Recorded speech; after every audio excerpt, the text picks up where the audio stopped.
Happy Monday, degenerates. Welcome on back to the Die Hard MMA podcast. It's UFC Baku fight week. We are out of the Apex. No dumpsters for us this week. We are headed halfway around the world, and this is actually a pretty good card. We got back-to-back weeks where we've got a ton of fights coming off that 7-fight White House event injected straight into my veins. I am loving this is going to be an awesome card, actually, you guys. I can't wait to get into this one and talk all about it with you. Welcome into the chat. How is everybody doing? Mohammed, what's going on? My man Dream. Mohammed saying Andrey just walk forward towards Lima. Yeah, dude, that was okay. We'll recap last week's event here. That was the dumbest thing I've ever seen. Old E, what's up, buddy? Good to have you here. Tyga's in the house. Venzi, what's going on, buddy? How's everybody doing? And I know we're late. We're a couple minutes late. Chill out.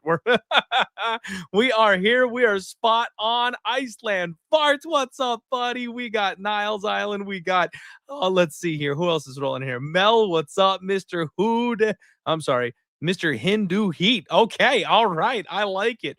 Appreciate it. Let's freaking go. All right.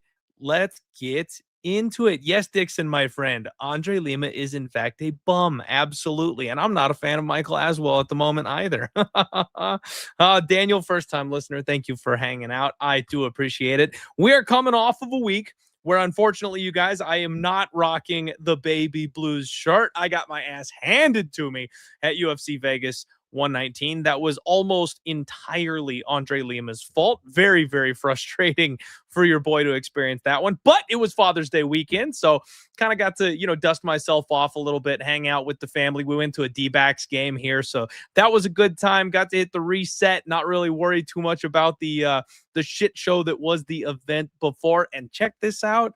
I am rocking a Utah Mammoth jersey, baby. My wife and my daughter got me a fresh, clean Mammoth jersey, and as you guys know, my Coyotes moved out to Utah, so this is the new logo. This is the new team officially, and I can't show you the back because I can't turn around. I'm all plugged in here, but it's my boy Dylan Gunther, number 11. He's my favorite player. So had a pretty fun weekend, all things considered. Gambling isn't everything, right? But that's what we're here to talk about today. If you like your MMA, if you enjoy betting on the fights, we're going to give you all the info we've got. I'll let you know what I am on. More than likely, you'll want to bet against me because I am terrible right now. Can't figure my shit out. But the one thing I always do for you guys is bring on somebody much, much smarter than I am. So with that, welcome in this week's guest, our boy Liam Picks Fights. What is going on, buddy? How you doing? What's up, Clint? You're far too kind, my man. It's been a tough year for me as well. So I think it's been a tough year in the MMA streets. A lot of favorites running hot, but we finally see the dam starting to break. These main event dogs have been coming through. A couple dogs came through last week as well, big ones. That's the kind of thing that makes me, get excited to start breaking down fights again. So hopefully we could spot some apple pie shitters, to quote our guy Cody Safdie. But ultimately, man, I'm just excited to break down the fights each and every week. Same positivity, and we're right back to it. So a couple of things that didn't break our way last week. I actually had the fight not to go in the Aswell Bolaños fight. They beat the shit out of each other. It goes the distance. And then I had the under in the Hokit fight, and it goes over by like 30 seconds. I'm looking at a lot of these bets after the fact. Feely, I had him at plus 240. Then he goes out there. He's minus 200 live and just completely falls apart mentally. I was like, how did he not finish, man? I honestly think 2 more body kicks, the fight's over in round 1. I couldn't understand what I was watching, but ultimately, it's all to say we're this close, Clint. this close. Let's get on track this week, my brother. I'm right there with you, my guy. I hear you. Yeah, I had a scrape by positive event where I kind of shot myself in the foot the week before. So I really felt like I was dialed in. You know what I mean? I felt like I was good to go on this card. And man, that's where, some of the things just went perfect. Where like everyone was talking about Beatrice Mesquita by knockout. And I'm like, nah, dude, like she's going to default to the sub. As soon as it gets hairy, she'll go where it's comfortable. And yeah, but did I bet the sub? No, I didn't bet the sub. So like the predictions ended up being okay, just not the ones I put my money on. I had Mitch Raposo plus 3.5, which I felt really good about. And with that thing going to split, that's where I kind of kicked myself. I could have got plus 170 on the money line. Did I want to sweat out a split decision? I was very happy. That was probably my best bet on the card. But man, I found 2 bed shitters. I parlayed Michael Aswell and I parlayed freaking Lima, like we talked about at the top. And neither of those were intelligent decisions. Like Kevin Boras, first and foremost, took every single opportunity he had, coming in overweight and then in the cage taking, to be fair, he took a toe to the taint. That doesn't feel good for anybody, but he did milk it for the full 5 minutes and 30 seconds that they gave to him. So he had a full tank of gas to go back out there and finish the fight. Interestingly enough, Lima didn't learn his lesson, being low volume and marching forward, not cutting the cage off. He's just moving up to 135 now for God knows what reason, because he's pissed about his performance. That's a bad idea. Poor choice, but story from a different day. And really, that was it, man. I lost my 3-legger parlay when Michael Aswell went down. I felt like you could have scored it for him just based on damage, because Bolaños' face was all fucked up at the end of that fight. But it was a close fight, minus 400 parlayed up on a fight that plays out like that. Just not a good bet. I reloaded. I was like, you know what? I love this parlay so much. I'm going to lay a little bit of chalk. I'm just going to do it again. And I did Mesquita inside the distance with Lima, and then Lima shit the bed. So I was ready to throw something, man. After those 2 big favorites did that to me. And then I was on Kyoji Horiguchi. And Liam, we are cruising. Not only are we cruising with my boy, the Gooch, but Cop gets a leg kick checked, and it looks like he cracked his shin. He's totally hobbled. I'm like, oh, this is in the bag. We got 2 more rounds for Kyoji to work, and think PED Gyno Titty Cop lands a big one in the 3rd round. And I was, fuck this. Like I was so mad watching him lose from a head that way. The brief shiny moment for the event though is my boy Christian Rodriguez laying out a highlight, being number 1 on Sports Center for the weekend with his head kick finish on Hyder Amel, leading him to that submission. I absolutely loved it. The lesson learned here, you guys, is when one of my boys is fighting, if I want them to win, I just need to not put money on them, Liam. That's all it takes. If I just pass, they win spectacularly. Regardless, that's the pain report, you guys. That's what's going on over the weekend. I hope you guys fared better than I did, because yeah, those parlays absolutely trashed me, but we've got some very, very interesting fights to talk about this week. Do me a favor, hit the like button, you guys. Share the show, and if it's your first time here, Taylor Fade, hater or fan, get subscribed. We do this every single week. First fight of the night, we have got Tahir Pulyaev taking on Jefferson Nascimento, and you guys are gonna have to bear with me. My tongue is not built for some of these names, okay? So it's going to be a rough show trying to pronounce some of these moving through here this week. But first fight of the night, they just kind of shifted my bout order here around a little bit, so you guys have to bear with me on that as well. I'll have to search around and find my notes here. Both these guys are new to the UFC. Tahir is the local Azerbaijan fighter here, 21-3, 29 years old. He goes by Tank. I personally love the name, Liam. He's on a 4-fight win streak, 3 of those wins coming by way of first round finish.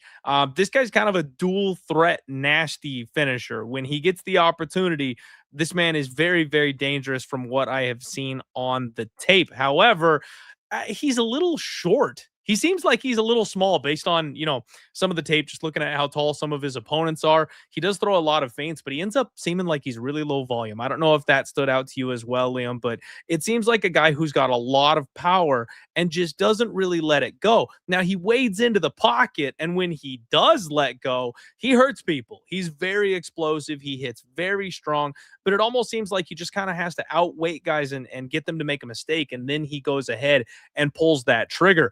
He won the 170 UAE Warriors title back in 2024, but he lost it in the very next fight. And the guy he lost it to has kind of gone on to not look great since. He's piled 2 additional losses onto his record since then. It almost feels like Tank is a UAE can crusher to me, Liam.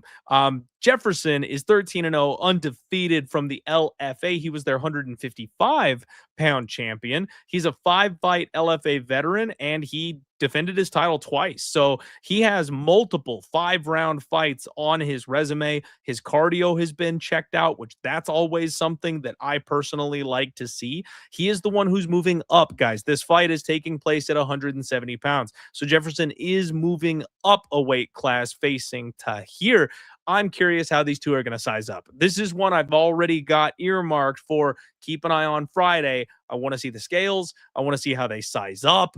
I don't know if Jefferson's going to look small up a weight class. I don't know if Tahir maybe looks bigger and he was just fighting somebody super tall, in the video that made me think he was short. I'm not really sure. But Nascimento is super light on his feet. Lots of in and out movement. I like the way he kind of flows on his feet. It feels like he finds that flow state very, very quickly. He does keep his hands up high. He times his entries very well, and he's got a really stiff jab. I like the way he cuts angles. He's got good hips. We have seen him taken down a couple of times, and he does attack from there. He's not just a fish off of his back. He's a BJJ black belt. He's pretty good in scrambles. He does use his butterfly hooks, looking for sweeps and, trying to work back up to his feet. It's an interesting fight, man. It's a really, really intriguing fight here to kick off the night. I do think that the UFC knows what they're doing, and more often than not, they want to stack the local talent, especially when they go, overseas to places like Azerbaijan. You're going to see a lot of fighters who have a good opportunity to win their fights in these situations. Having Jefferson move up a weight class here for this one, that does worry me a little bit. Like, I'm not sure if that's to give Tank a physical advantage and then, hey, we'll sign you.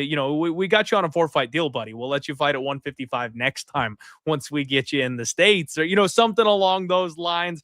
It does worry me a little bit. I don't have a great read on this fight, Liam. I am not the number one foremost expert on MMA prospects and scouting coming into the UFC. I like them to get their feet wet, 1 or 2 fights and really get a feel for them before I really get involved, unless it's somebody who I've been seeing coming up the rankings and have circled and I'm just kind of waiting for.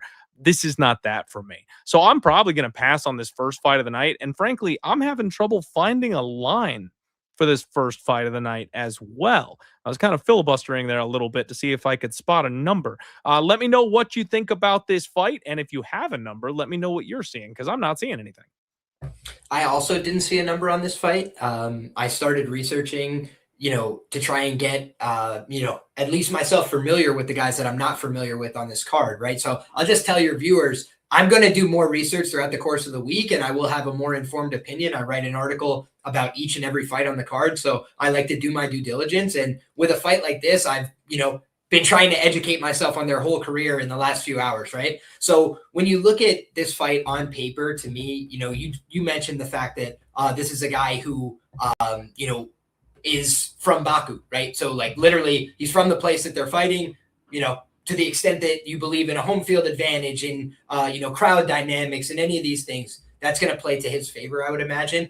Here's the bottom line for me, right? I looked at Tahir's tape and I wasn't blown away. Right. Mm-hmm. I think he's a tough enough guy who walks forward. Here's the thing that I was impressed by. I think he's a fighter. I think he's a tough guy. I don't think he's a flake. Right. If you look, he's actually fought some pretty decent guys. Right. Some of the guys that he's beating, not very good. But the losses that he has are to a guy that made it to the UFC. And you mentioned that his most recent loss, the guy had lost or not looked good since. I don't know if maybe that was 2 fights ago, but the guy he most recently fought and lost to is undefeated. So he's a good fighter as far as I'm concerned. I don't know a ton about him, but just watching the tape even, he looked like he had a decent understanding of the wrestling, the grappling. So he was able to push back in some of those positions. And I thought it was a fairly competitive fight. It was just that the other guy was much bigger than he was, right? So he was able to just lord a little bit of physical advantage over him.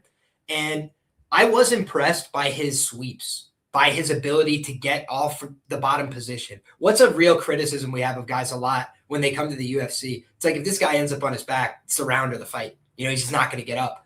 This guy does a really good job getting up. The thing that I did not like when I was watching Jefferson Nascimento is that Jefferson Nascimento gets taken down and he don't get up. He looks for guillotines. He elbows off his back. So it's not like he's completely defensive, but he needs the ref to stand it up or he's not getting back up. So it's just, that's the thing I didn't like about his game. I think on the feet, you know, he's a probably better, cleaner striker than Abdulayev, but I just have a feeling like either one of these guys could get hurt. You know, watching back the film, I've seen this guy get hurt. I've seen him be in some wild, frantic exchanges and then turn on somebody and like knock them down while he was hurt. So I feel like, you know, you don't get to 13-0 by accident. Like, you've got some skill and some talent, but he's a black belt that kind of relies on, you know, guillotine attempts and things like this. And I do think that that's a problem against a guy who wants to be on top, against a guy who can probably pop his head out a few times if you attempt that and can't, right? Just get into the top half guard position, try and hold you down. And I've seen Nascimento, you know, move around and scramble a bit on bottom. But a lot of times, man, if that ref doesn't intervene, he ain't getting up. And in the LFA, for whatever reason, I felt like they were standing him up very frequently. In the UFC, I feel like stand-ups are much less common. So it's just one thing that, you know, I was keeping in the back of my mind is like, I feel like this guy, Abdulayev, is probably more likely to get top position. So I got to do a little bit more research and due diligence, but that was kind of my gut instinct, is the guy who fought in May and took some damage in a 5-round fight is now coming back and up a weight class. I don't think that the size is a huge issue, right? But just in terms of, hey, my body's a little worn down and now this guy's on top of me and I'm a little tired.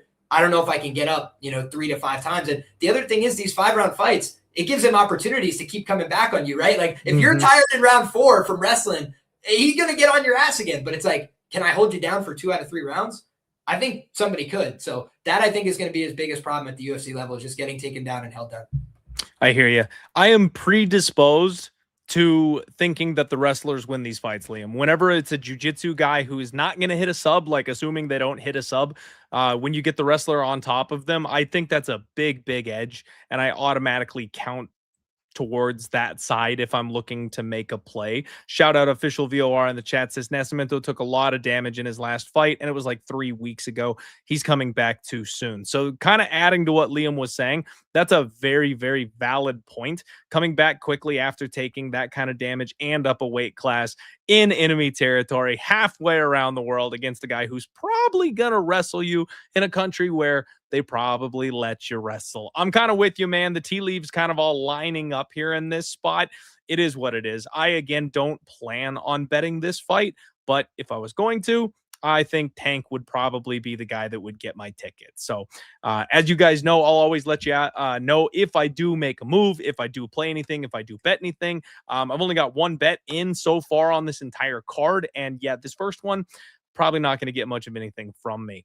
Shout out my boy Razor Sharp Picks. What's up, buddy? Hope you're doing well today. Appreciate it. He threw out the his premium play that he, you know, his subscribers had to buy and stuff like that. He got us on the Red Sox money line on Friday when he tuned in to the Undefeated post weigh-in show. So we appreciate you, buddy, throwing that in there for the people. I never know if I'm allowed to give out gems like that for people. So everybody check out my boy Razor. He's very good at what he does. Next up, we have got Bekzat Almakhan taking on Gene Matsumoto in a fight. A couple of names you guys may recognize. First and foremost, Liam, let's get it out of the way. Bekzat Almakhan, he is my guy. He is one of my boys. You know, we've all got our short list. This is my guy.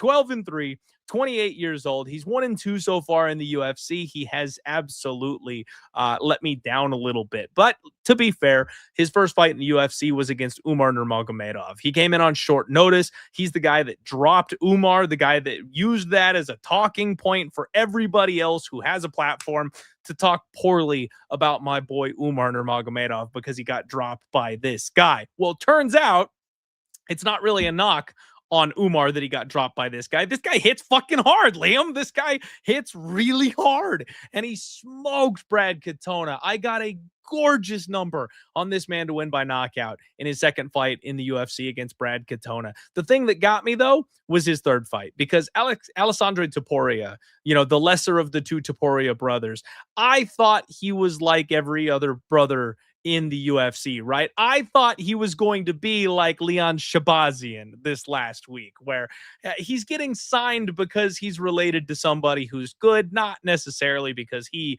is any good. And it looked like things were going to go my way in the first round. If you guys watched that fight, Bekzat was busting him up. He stumbled him 3 times in the first round, twice with big, meaty, chopping calf kicks that set Topuria down. And he was getting that step-in knee. Topuria just refused to fuck off. He was like a dog on a bone, just stomping his way forward that night. And somehow he was able to break through, and he managed to out-hustle Bekzat Almakhan. And I can't do anything except for give Topuria his props, man. He took an absolute shit kicking early in that fight, refused to die, showed crazy toughness, good wrestling, and just kept doing it over and over and over again. It was a close fight. I thought Bekzat might be able to win the thing on damage, but Topuria kind of lumped him up and had him swelling a little bit. So it wasn't like just damage versus control. Topuria did a good job. I got to give him his flowers in that spot. But you guys need to remember what my boy is capable of. Cannot take that follow-up right hand.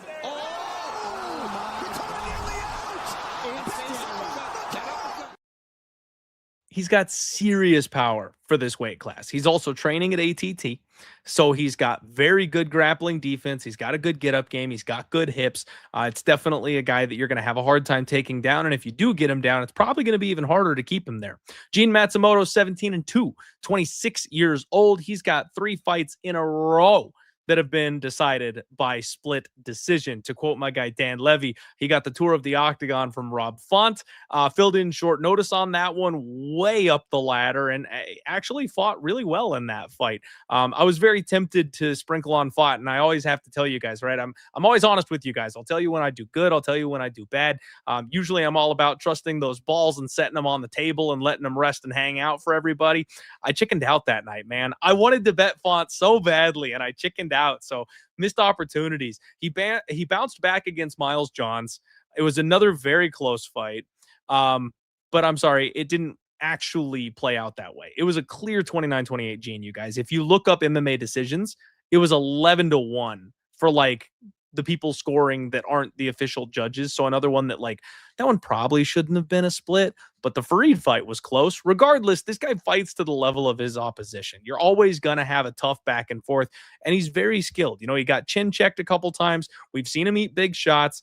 He's young, and he makes young guy mistakes, but he's a Terminator. He comes forward with that Muay Thai style. He's always looking to hammer kicks and chop at people. One of the most impressive things that he's done, in my opinion, was one of his first fights in the UFC when he got grinded on for about 12 straight minutes and then found his way to the sub. And it was an awesome comeback win that really showed how deep he can dig and how his cardio checks out moving forward. Round 1. Right, so pick 'em here on the live odds in Las Vegas. Oh boy. Matsumoto's got 10 the seconds. guillotine.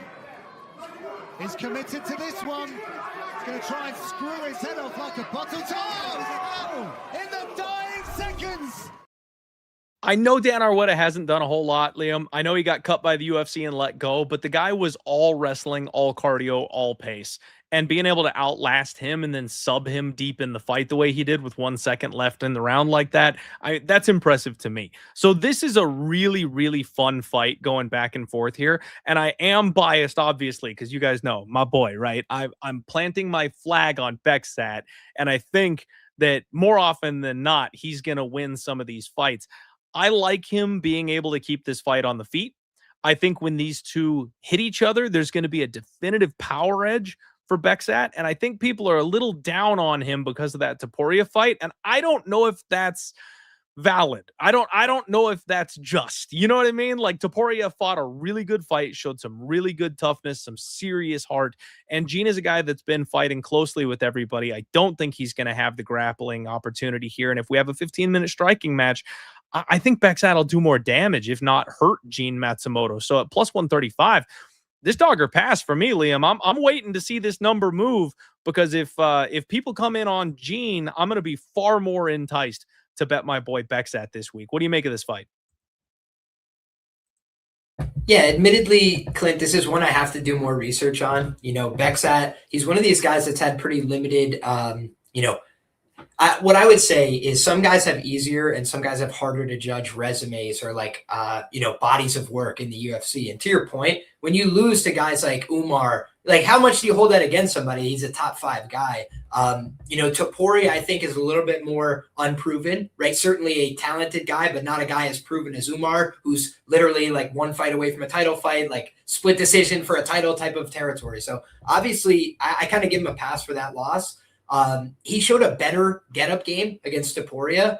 But again, how much of that is Topuria, kind of using wrestling as a B game as opposed to an A game, right? He likes to go out there and use his hands. I will say, watching back, because I had thought in my head, I was like, man, I thought Topuria did more damage in round 1. Certainly there was good lands by Bekzat early, but I would say if you just judge by their face after the first round, that is also a problem for Bekzat, is that he kind of marks up a little bit easy. Like his face looked like he was wearing it and he only took a handful of punches there. So that is a little bit concerning for me. I do think that there's a worry he gets taken down here. If you look back at the stat lines from Gene Matsumoto, I would say his top control needs work, right? Like he's got an excellent guillotine. He can get to takedowns. He doesn't always hold people down. And I do think Bekzat could get up, but I do believe that Gene's going to mix in takedowns here. I do think he will probably get a few unless he gets knocked out early. And he's a tough kid, right? He's hard to put away. I will say, like when it comes down to wrestling, I think Farid Basharat is very good, right? I think I've always said the better Basharat, all these things, right? We laugh and joke, but it's like, I actually think Farid's a really good fighter. And the fact that was such a close fight and the fact he was able to take him down so many times, I thought that was a little bit of a bullish signal for him.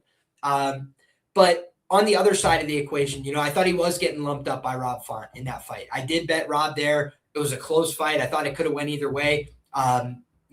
Rob was probably a little bit fortunate to get his hand raised there, given how many takedowns he gave up. But if you just go on the damage, I think that's probably what swayed it there. And if you look at the Basharat fight, he had more takedowns in that fight. He got outlanded just ever so slightly. It was a really close fight. I don't have the strongest read here. I feel like if I was to get involved, you had mentioned Bekzat, because Matsumoto's not been knocked out, I would be curious about the Bekzat KO price when it opens up widely. And then Matsumoto via sub, I think his guillotine is absolute money. I think he has a tremendous guillotine, period. So that's the one thing that, even if you're a good grappler, right? I've always said you could have a black belt guillotine and tap guys that are better than you. Look at Jack Hermanson tapping multiple guys. Obviously, with the seated Kedekatami, slightly different, but the principle is the same. If you've got a great front headlock, you can tap guys that are better than you. And if Bekzat, gets hurt, gets rocked, shoots a takedown, I think that could be his end of the fight, if you know what I mean. That's what Matsumoto does. To your point with the Argueta fight, Argueta's not an easy guy to get out of there, but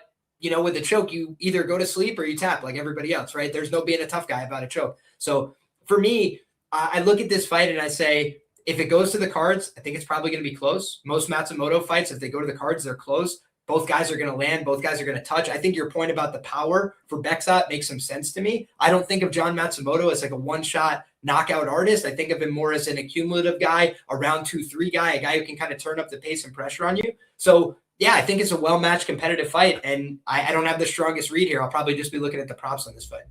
Okay, fair enough. And I'll be honest with you, man. If Bekzat wasn't my guy at plus money, I'm probably letting this one go. You know what I mean? Like that's one of those spots. I always feel like when I circle these guys, like C-Rod this past weekend, I chickened out, man. It worked out for him. It was a good thing. I didn't curse him, right? But I always want to bet on the people that I'm like, look, I promise you this guy's good. I don't have that vibe so often. So when I do have somebody that I circle and I'm like, this guy, I always want to put money on them. I'm always far more biased to get involved in their fights. This is a closely lined fight.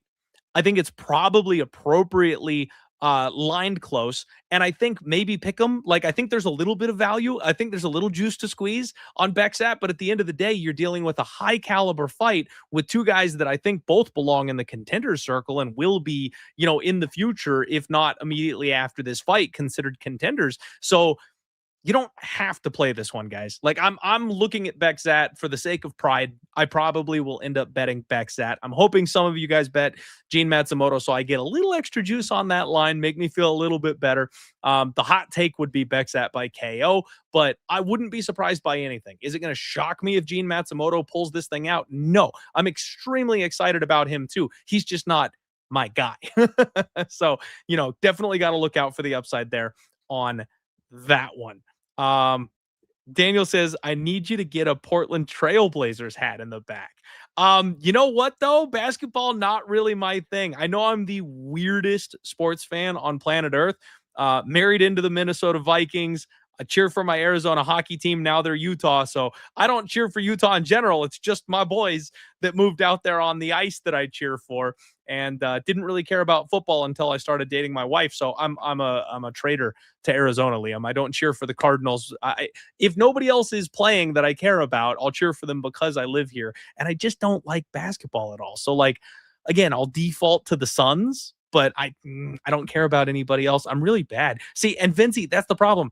I don't even have a college affiliation. If you guys don't know this, in Arizona, it's U of A versus ASU. It's this massive rivalry, and my family is split down the line. Like, mom's side is U of A, dad's side is ASU. So I was like being, torn when I was headed to college. Your boy went to art school. So I don't even have a team. I didn't even end up on either side. So I cheer for whoever. I'm not going to get yelled at. I've been to both U of A and ASU games. Great stadiums, by the way. But I buy a t-shirt of whoever I'm going with, right? I'm a fair weather fan. I stay safe. All right, guys, moving along. We've got Daniil Donchenko, and he's taking on Theodore Berggren. I'm not sure if I'm saying that correctly, but this is a really fun fight. Again, I got to tell you, Liam, Donchenko is a guy who I massively underrated. He's coming off the Ultimate Fighter, and we don't get many Ultimate Fighter winners in the UFC anymore. It's always Dana White's Contender Series, this and that, and the other anymore. So he gets to the UFC, and he takes on Rodrigo Cinzanato. And I love my Brazilian BJJ guys, right? So I kind of leaned with Rodrigo. I didn't have a great vibe for it. I didn't even watch their season, so I did a little bit of tape beforehand. And I thought, what the hell? Like, I think Rodrigo probably has it a little bit. Donchenko violently smashed that man. And then he went on in his second fight to beat Alex Morono. And I kind of had to wake up a little bit, that I was like, okay, like, because back in the day, winning the Ultimate Fighter really meant something. The guys that got through tough, you look at like the Forrest Griffins, the Rashad Evans, like these guys went on to take the title after a little while. We hit this lull for a little bit, where the one I always think of is like Kendall Grove, where like we had this period where guys were like fan favorites, but they never were even contenders, and it flared out. And since we started focusing on Dana White's Contender Series, I feel like the tough guys have kind of been lost in the shuffle a little bit. This kid Donchenko might be legit. Like, we may need to recalibrate on him a little bit. I got to show you guys this clip. Minutes to go in round one. Cezinando's pace is really heavy right now. I mean, it's been an absolute war for both these guys. Oh, nice combination. Oh, my goodness, Donchenko. For a double-digit combination leads to a knockdown. This is what you were saying, that break. Cezinando covers up, and Daniil Donchenko. This guy's a Viking, Liam. When he unloads, he goes and he throws with bad intentions, and he's got big power. And it seems like every time he touches somebody, he's busting them up. Like, he's causing opponents to bleed. He's violent. I really like the way Donchenko strikes. And in the Alex Morono fight, he had him hurt badly early. It looked like it was going to be a round one finish. And a lot of people kind of poo-pooed on him because he didn't finish Alex Morono. For me, I'm going, you've got this 20-fight UFC veteran in front of you, and you just adrenaline dumps trying to get him out of there, and it didn't work out. He didn't end up blowing his wad and getting finished like a lot of other younger guys would have. He caught his second wind. He recalibrated. He gave up a couple of moments, but he decided to win a 15-minute fight against a veteran and not put himself at risk of getting finished. He dropped Morono multiple times. He had his legs all chewed up and everything. And for me, those are good, solid minutes for a young kid. You know what I mean? Going a full 15 minutes at a high level at the UFC, those are the kind of minutes that you can't really buy. The fact that he was able to do that where he wasn't afraid of taking a bunch of unnecessary damage, and it was against somebody who at a certain level, you know, you have to respect. Again, I think that's a growing moment for him. I think it's great. Now, aside, you know, betting aside, I know a lot of people lost their round 1 tickets. I'm sorry for you guys, but I think him winning a decision over Alex Morono shows the caliber that this kid might actually have. Now, his opponent, Theodore, 8-3, goes by Simba, 26 years old. He is from Cage Warriors. And I don't know what we're doing here, Liam. This is a weird one to me because he's 2-2 in his last 4. I know Cage Warriors is a good promotion, but another guy that I would almost think is maybe can crushing to some extent a little bit. You look at the guys that he's beating, and he's got, you know, 3-1, which, by the way, his second to most recent fight, he beat a guy who was 3-1 at the time. Bro, you've got 12 fights. What are you doing fighting a kid that's got 4 fights? He beat a 6-5 guy, a 2-4 guy, a 1-0 guy, and then he's got 2 losses. You know, that it's weird to me that the UFC signed this kid, going 2-2 in his last 4 fights. Granted, his last 2 fights were finishes, but it just strikes me as this could be completely fraudulent. Now, he's 26 years old, so I don't want to just get immediately biased against him. He could make big improvements. He could have made some young kid dumb mistakes, that kind of thing, and maybe they give him a little bit of credit for it. But I'm definitely red flag up for this kid. He's got decent first level takedown defense. He is very good at building back up to his feet from what I saw on the tape. He does have some dangerous front chokes.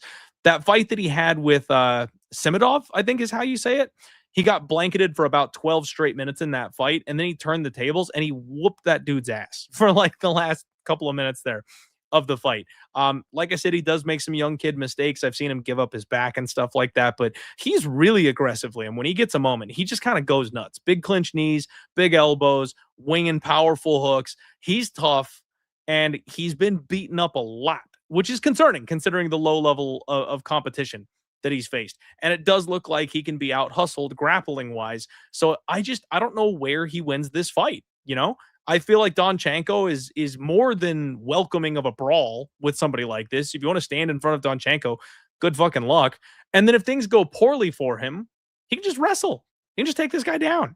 So Donchenko is a -520 favorite. I learned my lesson last week, guys. Don't parlay the -600s. They just blow your entire night, and it sucks. And you get angry because you, instead of cashing a big underdog, you're losing on a massive favorite.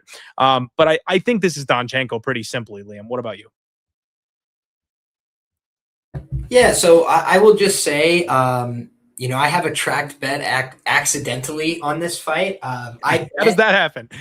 I'll tell you exactly how. I see Gustafsson drop on MGM at like +360, and I'm like, that's insane. Like, I feel like Gustafsson can compete way better than that. So I bet it, and then I go to track it, and I see this weird name. And I'm like, oh shit, it must be one of those. You ever seen like a Russian name is like listed differently in like one place and whatever? That's kind of what I was thinking. I was just like, yeah, this sounds vaguely Swedish. Like, sure enough. So I put in the thing, and I'm thinking like, yeah, like this is like his formal name or something like that, right? Because a lot of fighters just go by an easier, cleaner name instead of 15 syllables that Americans can't pronounce.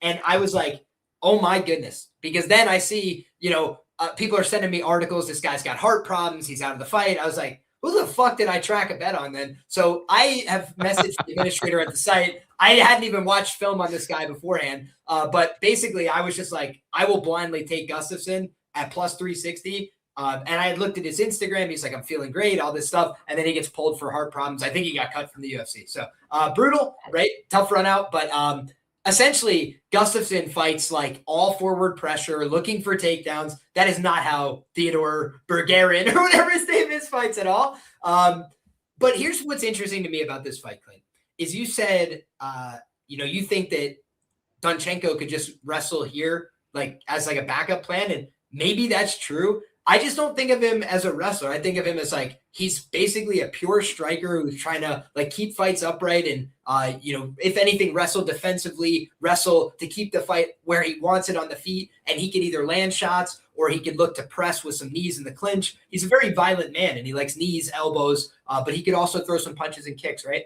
I liked his combination work against Senzinato. They talked about on the commentary, 10-punch combo. Like when he has a chance, he's going to unload. I looked at a lot of the film of Theodore losing fights and he's getting wrestled. He's getting grappled, right? Like that seems to be what most people do to beat him. On the feet, he looks like he's not the best striker I've ever seen, but he looks a lot more comfortable there. He looks like he likes to be long and kind of throw and keep people at a distance. So this is another one where I got to do more film study, but I have to decide what I think of his offensive wrestling and grappling. On first glance, it looks like he just makes too many mistakes. He's going to fall out of positions. Even if he gets the back, he could fall off type of thing. So ultimately, it almost reminds me of like Billy Elikana, if you know what I mean, where he's kind of got like a long, awkward body and he's not the best striker you've ever seen, but when he gets people hurt, he's opportunistic. That's kind of how I feel about Bergeron, but I just feel like he's been doing it against a level of competition that I don't know about, right?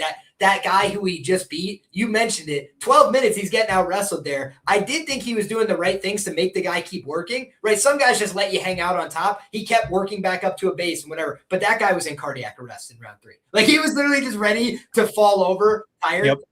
I do think that is the one thing that gives me optimism about Bergeron. It's like he was working at a pretty high pace in negative positions the whole fight. And when he got his chance in round 3, he still had all the go in him, right? He was still aggressive, looking for the finish. Some guys, they get their moment in round 3. I thought Lima, for example, last weekend, right? Hey, you got to go for it right now. Like, this is your time to go win this fight.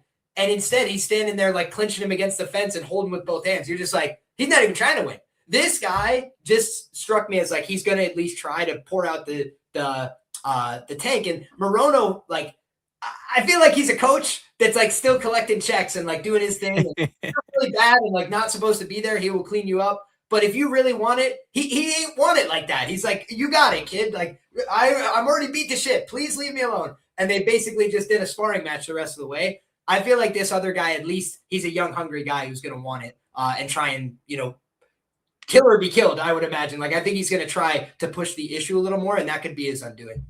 But that's fair. That's totally fair. What I lean here. Like, I feel like Donchenko just brings the violence. And if he had an opponent that could turn up the pace, I think he might have gone out of there in that last fight. But Morono was like, please, as long as you stop hitting me, I won't do anything. I hear you. And man, sometimes you extrapolate things and you can really look good. And then other times you do something like assume that a guy like Michael Aswell could have some wrestling success if he needed it. And you could look like a real I'm moron. telling you, Gaston Bolaños, one of the worst wrestlers and grapplers on film in the UFC. That was bad. I honestly think that the matchmakers might cut Michael Aswell after that. I know he's a fun guy, but just like the wrestling he showed in that fight was not UFC level. Liam, that was my whole thing is I was like, look, worst case scenario, if Bolaños keeps it close on the feet, Aswell can hit a takedown. I was like that. I said that on the show last week. I was like, worst case scenario, Bolaños sucks and he can't grapple. Aswell can hit a takedown to bail him out. No shot. Instead, Bolaños is the one hitting takedowns in the third round of that fight. Just an embarrassment. Son of a kid! Hey, Marshall! You ever get tired of being wrong? I do! I really do, but I'm tired! Yeah, been wrong a bit. So moving on, man, we've got Con Offley and he's taking on Javier Reyes. We unfortunately are subject to the Offley jokes. It is Offley fight week again. You guys watch out. They will get you. My boy Dan Levy is notorious for the Offley jokes. And I was so ready for Con Offley to get cut in his last fight just so I didn't have to deal with that ever again. But now we have to break out the old again for everybody for another 2 or 3 fights because he managed to get a win. I should be a fan of Con Offley, Liam. I really should be. The guy's from Turkey, and I'm trying to hit that turkey hair transplant parlay every single week, that long shot to give me that beautiful, gorgeous head of hair so I can look like Trevor Lawrence on the show for you guys. So I need to get behind Offley instead of dragging him down here. 13-4-1, 33 years old, and so far he's 2-2 in the UFC. His wins come over Ricardo Ramos and Yiza, which, by the way, Liam, that felt like such a spot where the UFC is like, okay, we got this guy Con Offley. It's 1-2 in the UFC. Ricardo Ramos, nobody cares, right?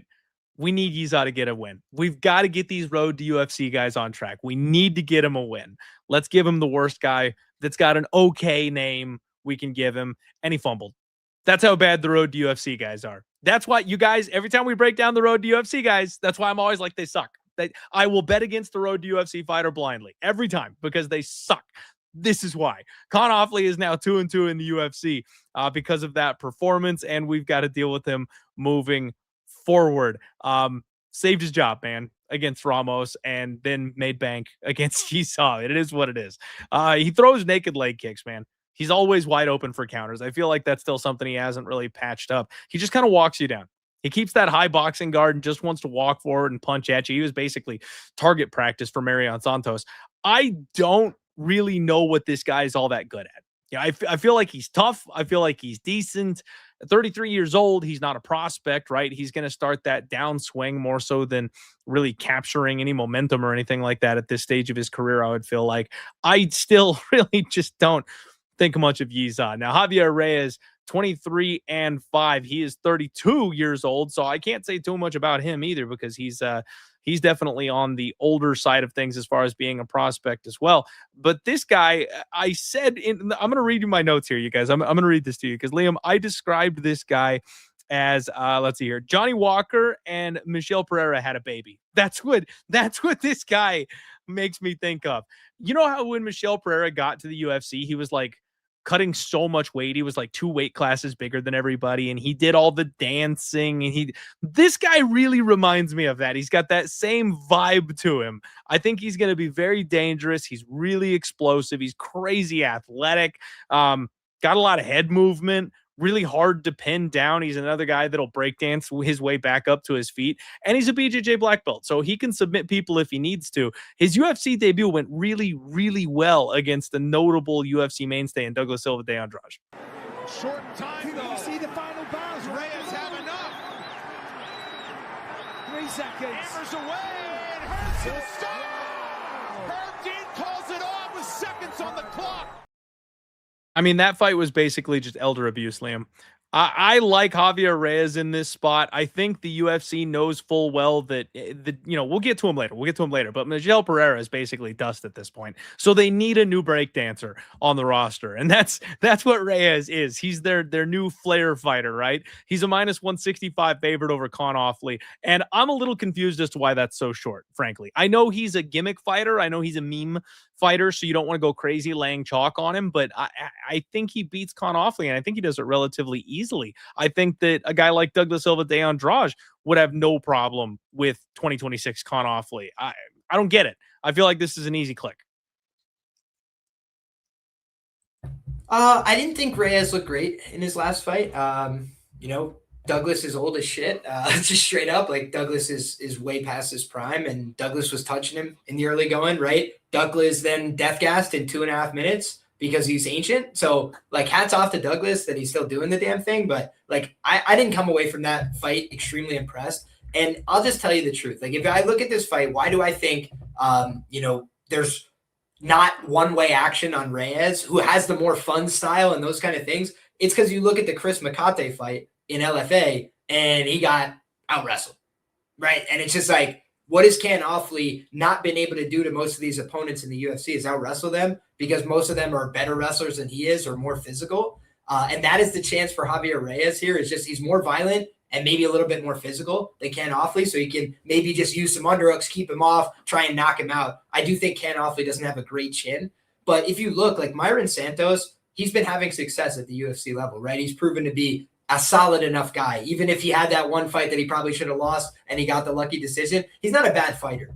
right? And then you look at, Muhammad Naimov. Naimov has been really successful in the UFC. Like, again, people don't like his style. He's a little bit cheating, right? Relying on being strong and durable and these kind of things. But, like, if you just look Nemav's had a lot of success. That was a close fight and a closer fight than people expected it to be going in. Nemov wasn't able to bully him physically as much as I expected him to. So it ended up playing close. And Nemov, a guy who's known for having some power, packs a punch, wasn't able to put him out. So Ken Offley, now he's on a 2-fight win streak. Ricardo Ramos, how much do we give credit for that win? Ramos definitely a flake. Like, we know that. But it's like Ramos is a pretty proven grappler. Like, that's how he wins fights in the UFC. And Ken Offley out-grappled him. Yiza got the only takedowns in the fight. He knocked him down. How did he lose the fight? He got reversed in the grappling. It's like, Ken Offley, you asked me, what does he do well? You said, and I don't know what it is.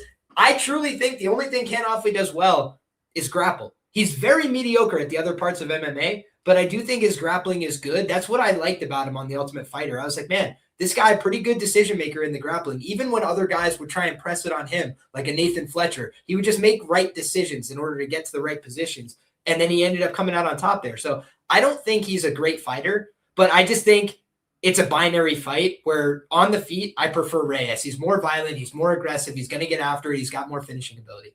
And he'll throw more volume by a lot. That's a good thing. But if you told me that Reyes got embarrassed in this fight, just getting taken down in every round, I would believe you. So it's just like, that's the thing that I can't really I can't feel good about the Reyes side, just knowing that he could be 3 takedowns away from losing this fight. And honestly, I have to go back and rewatch his film, but I'm looking at Reyes' record, right? And it says that he's got 1 loss to the submission. How long ago was that? It's been a long time, right? That was back in 2018. I'll have to look and see which grapplers he's fought. But I do think Ken Offley, if you could submit Ricardo Ramos, I don't think it's outside the realm that you could submit Javier Reyes. So I'm going to do my due diligence and make sure of that. But yeah, just gut feeling is that this is probably going to be a little coin flippy where if you like Offley to get takedowns, I think he probably wins the fight. But if you think he's getting stuffed on the takedowns, he's probably going to get knocked out and probably in pretty brutal fashion. Okay. Fair enough. Big Marley, what's up, dude? Good to see you in the chat, my friend. And Louis Mack Jr. says, that's awfully good advice, Clint. Out. Your bit. Time out. Mods. Oh, good Lord. Next up, you guys, we have got Nursulton Ruziboev, and he takes on Andrey Pulyaev. Let's get right after it, Liam. Bury the lead. This is the Link Memorial Dog of the Week, ladies and gentlemen. I've been waiting, Liam. I've been waiting for this fight. I have one bet locked in, ladies and gentlemen, and this is it. I've got plus 190 on Andrey Pulyaev, and I am taking a big swing, Liam. I know, coming off a bad week where I got my ass handed to me and I lost a pile. Should I really be locking and loading 3 units on a big 2-1 underdog? No, but I'm gonna anyway, okay? Do as I say, not as I do, kids. Bankroll management is important. I'm taking a big shot this week. Nursulton Ruziboev, I know, is in his backyard, right? I know this is where this guy is supposed to go ahead and get his wins, but he's a bum. He's 36. He's 9-2. He's 32 years old, and so far, he's done pretty well in the UFC. He's done far better than I expected him to so far in the UFC. He is 4-1. We got him, Liam. We got him with Joaquin Buckley. That was a fun night because I was telling everybody that was the spot. This one is a little bit riskier, but we're going to try again. Now, it's interesting because for all the hate that I've dished on this man, for all the shit that I have talked and calling him Ruziboev, I've made money on this man because of the way they matched him up, man. I knew he was going to knock out Eric McConaughey. We got that one good. And I knew my boy Dustin Stolfus was not the guy who was going to be able to get it done. So I'm actually on a 3-0 streak right now with Nursulton Ruziboev, fading him once, betting on him twice. I did bet against him with Cedric Dumas back in 2024. And I know Dumas has turned into a massive disappointment, Liam, but I swear to you, run that fight back. I would still take Dumas. It was an eye poke situation that the referee refused to stop the fight for that led to that TKO finish. And I have a very valid reason for why I think it would have gone differently if it was allowed to continue. But we'll get there. We'll get there. You guys, first and foremost, have to understand why people love Nursulton Ruziboev so much. I mean, it's 5'10". Clearly on the side. Wow! Welcome to the... He's big, he's tall, he's long, he's got really quick strikes, he's got good reflexes. What's not to love? You look at his record and you see a whole bunch of submissions. He's like a Kimura merchant. I don't know how or why he does it, but he gets on the ground with these guys that are half his size and he yanks their arms off. And that doesn't really work at the UFC level, which is why he hasn't grappled at the UFC level. He went up against Buckley and he got smothered for 15 minutes. It doesn't work here. So he's had to kind of abandon that. That was his get out of jail free card, Liam. When he was fighting on the regionals, he would beat people up, get them to shoot takedowns, and then he would hit that Kimura sweep, reverse them, get on top, snap their shoulders in half. Again, it's not working at the UFC level. So I think we can kind of draw a line through that. It's a threat. It's something you have to realize is there is that potential. If you guys want to do the bet MGM, like exact submission outcome, people may have forgotten the Kimura as an option. Maybe sprinkle it. He's a big favorite in this spot, right? So I want to mention it. But really, this guy is a round one merchant. He's quick. He hits hard. But then he falls off a cliff, Liam. McConaughey is the only guy at the UFC level that he's beaten in round two, right? I didn't think he could go a full 15 minutes and put together a full 15-minute fight because he's so repetitive with his striking that it seems like he's very easy to figure out for decent strikers, right? Guys that know what they're doing on the feet can kind of figure out what is going on with this guy. So if he doesn't get you in round one, he tends to kind of fall apart. He has 7 losses by decision, you guys. 7. And until Dustin Stolfus, he only had 1 decision win in his entire career. This guy doesn't know how to go 15 minutes and win a fight. Okay.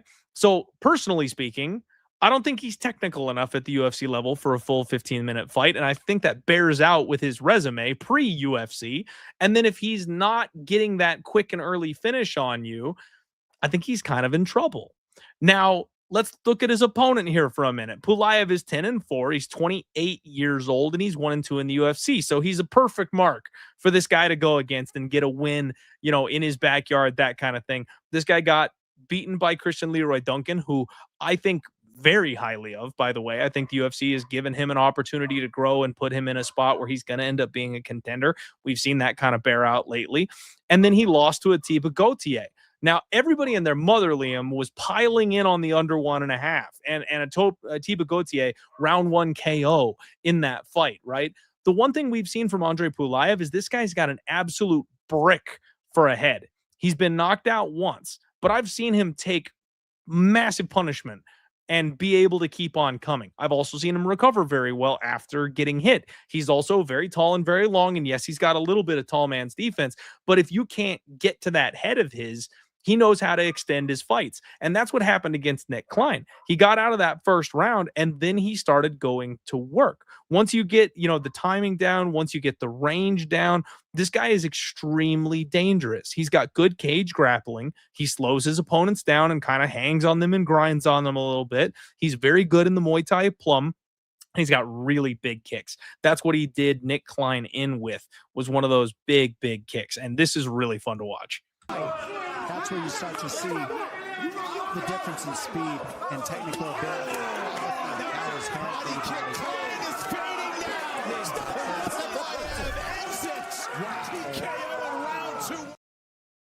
So, Liam, I've got a guy who I think is drastically overrated, and I've got a guy who I think is a little bit underrated, and the UFC has thrown him to the wolves.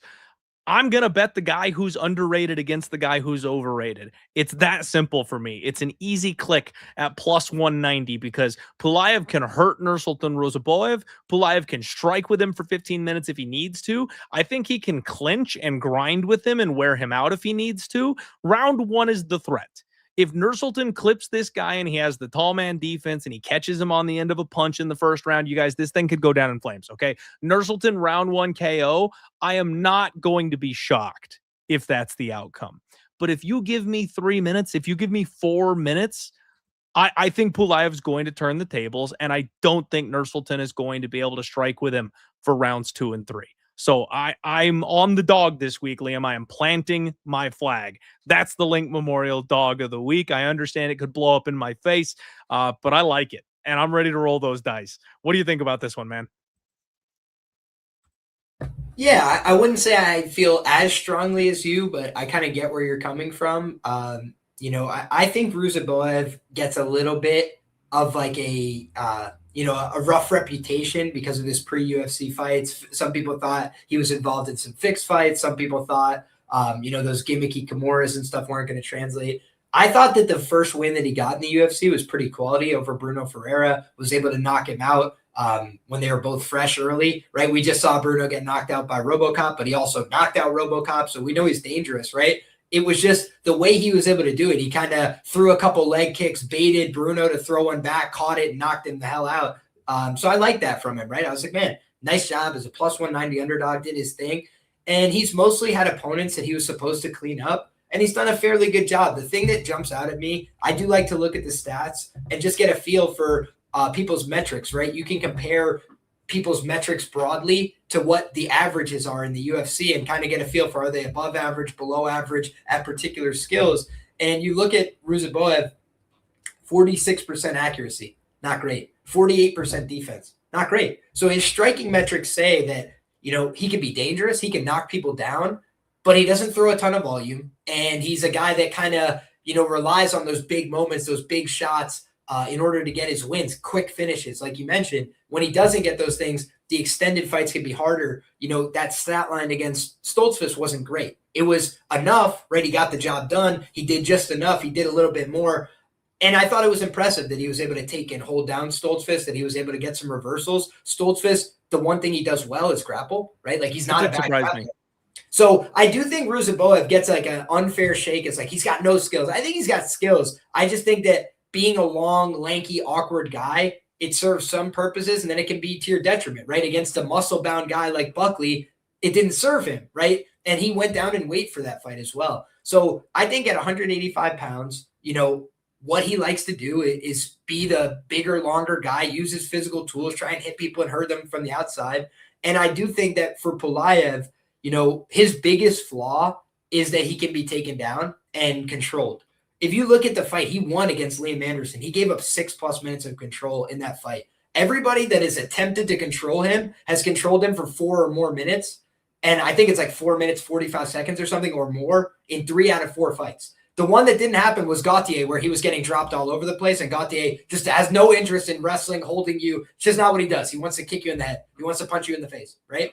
So in this fight, I wonder, you know, what exactly is the approach from Ruziboev? I think the way Ruziboev looks like, you know, a fool in this fight is going out there trying to strike with this guy and then not being able to do so, right? Like, I think that Pulyaev is probably the cleaner striker with a little bit better technique, who throws a little bit more volume. He's not a high volume guy, but he throws more volume on average than a guy like Ruziboev. And I think if you just look defensively, I think he's a little more responsible. Offensively, I think he's a little bit more likely to touch the target more often. That's positives. The problem I see is that if Ruziboev approaches this with intelligence, I think he's going to come out there and try and bury this guy with grappling. And do I think it's going to be like easy money? Maybe not, but just knowing what we saw in these last couple fights, like if you try and control Pulyaev, you're going to, at least for a portion of time, right? CLD, no takedowns. I think he had 5 minutes of control, just pushing him against the fence, like holding him there. He kind of just lets himself be dictated to at times. And I think that could be a problem. So that's my concern with Pulyaev. It's just like, you got to like get out of these positions. You can't hang out in control positions 5 minutes at a time every fight and expect to win it. But I also think he's a dangerous guy at distance. We've seen that Ruziboev can be touched. He can be hurt. I think that might be a way that Pulyaev could get to him, KO or decision type thing. But yeah, man, I don't feel quite as strongly as you do, because the downside risk is those takedowns, right? Like, I don't want to be there and watching him just get held down on the floor, held down against the cage. And that is my concern with him in this matchup. I hear you, man. And this is another spot where, as much as like when I say my guys, I want to bet on my guys. When I say somebody's a bum, like I don't want to miss the fade on the bum. You know what I mean? That's happened to me a couple times recently, Liam, where I've been like, look, this guy, I don't think this is the guy, but you know what? It's not this fight. It's the next one. He'll win this one, but he's not going to win the next one. And then he loses that fight. Then I'm like, fuck, like, why did I wait? I knew he was a bum. I knew he was bad. And I sat on the sidelines and said, I'll wait this one out. I got to go.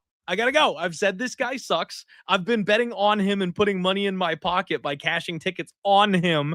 I can't give up this moment where I think he's definitely got the chance of getting smoked. I think he can lose clinching. I think he can lose by decision. Like, I think this is a far more dangerous fight than people are giving it credit for. And like I said at the top, I completely understand. I'm under no disillusions. I know this one could blow up in my face. So this is a big, big gamble. I get that. I'm just willing. I'm just willing. So let's get after it. All right. And next up, we have got Abdul Rakhman Yakhyaev taking on Julius Walker, our boy Juice Box, friend of the show. It is Juice Box Fight Week, ladies and gentlemen. Go get me a juice box. You know who you're talking to?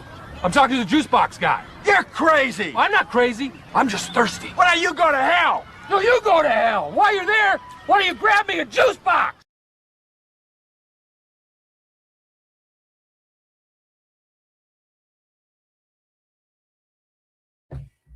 Clint, did you freeze on me, my friend? Or did I freeze on you? Can y'all in the chat tell me if Clint is frozen for you guys as well? Is that just me? Am I frozen? Son of a bitch, it happened again. Oh, I'm so sorry, Clint. Welcome back, brother. Liam, I'm struggling over here. My computer, for God knows what reason, about once every 3 shows, it just goes kaput halfway through the show on me. I don't for the life of me know why, and it's really pissing me off. I'm probably going to have to just suck it up and buy a new computer. I was hoping, spray the dust out of the thing and get it fixed up, but it's not working with me, so I'm probably going to have to just buy a new one. Anyway, while I get back up and running, obviously, I do have some thoughts on this one with my boy Juicebox.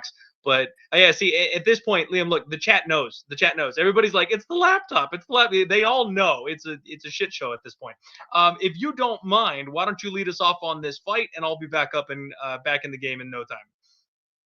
Sounds good, buddy. I will take it from here. Listen, guys, I know that the Juice Box is a friend of the show. And honestly, I've spoken to Julius as well. Very cool guy and a nice guy. And, I'm wishing him the best here, right? The thing is, I always got to keep it a buck and say, whether I think somebody's in a good position, a tough position. I think he's in a tough position.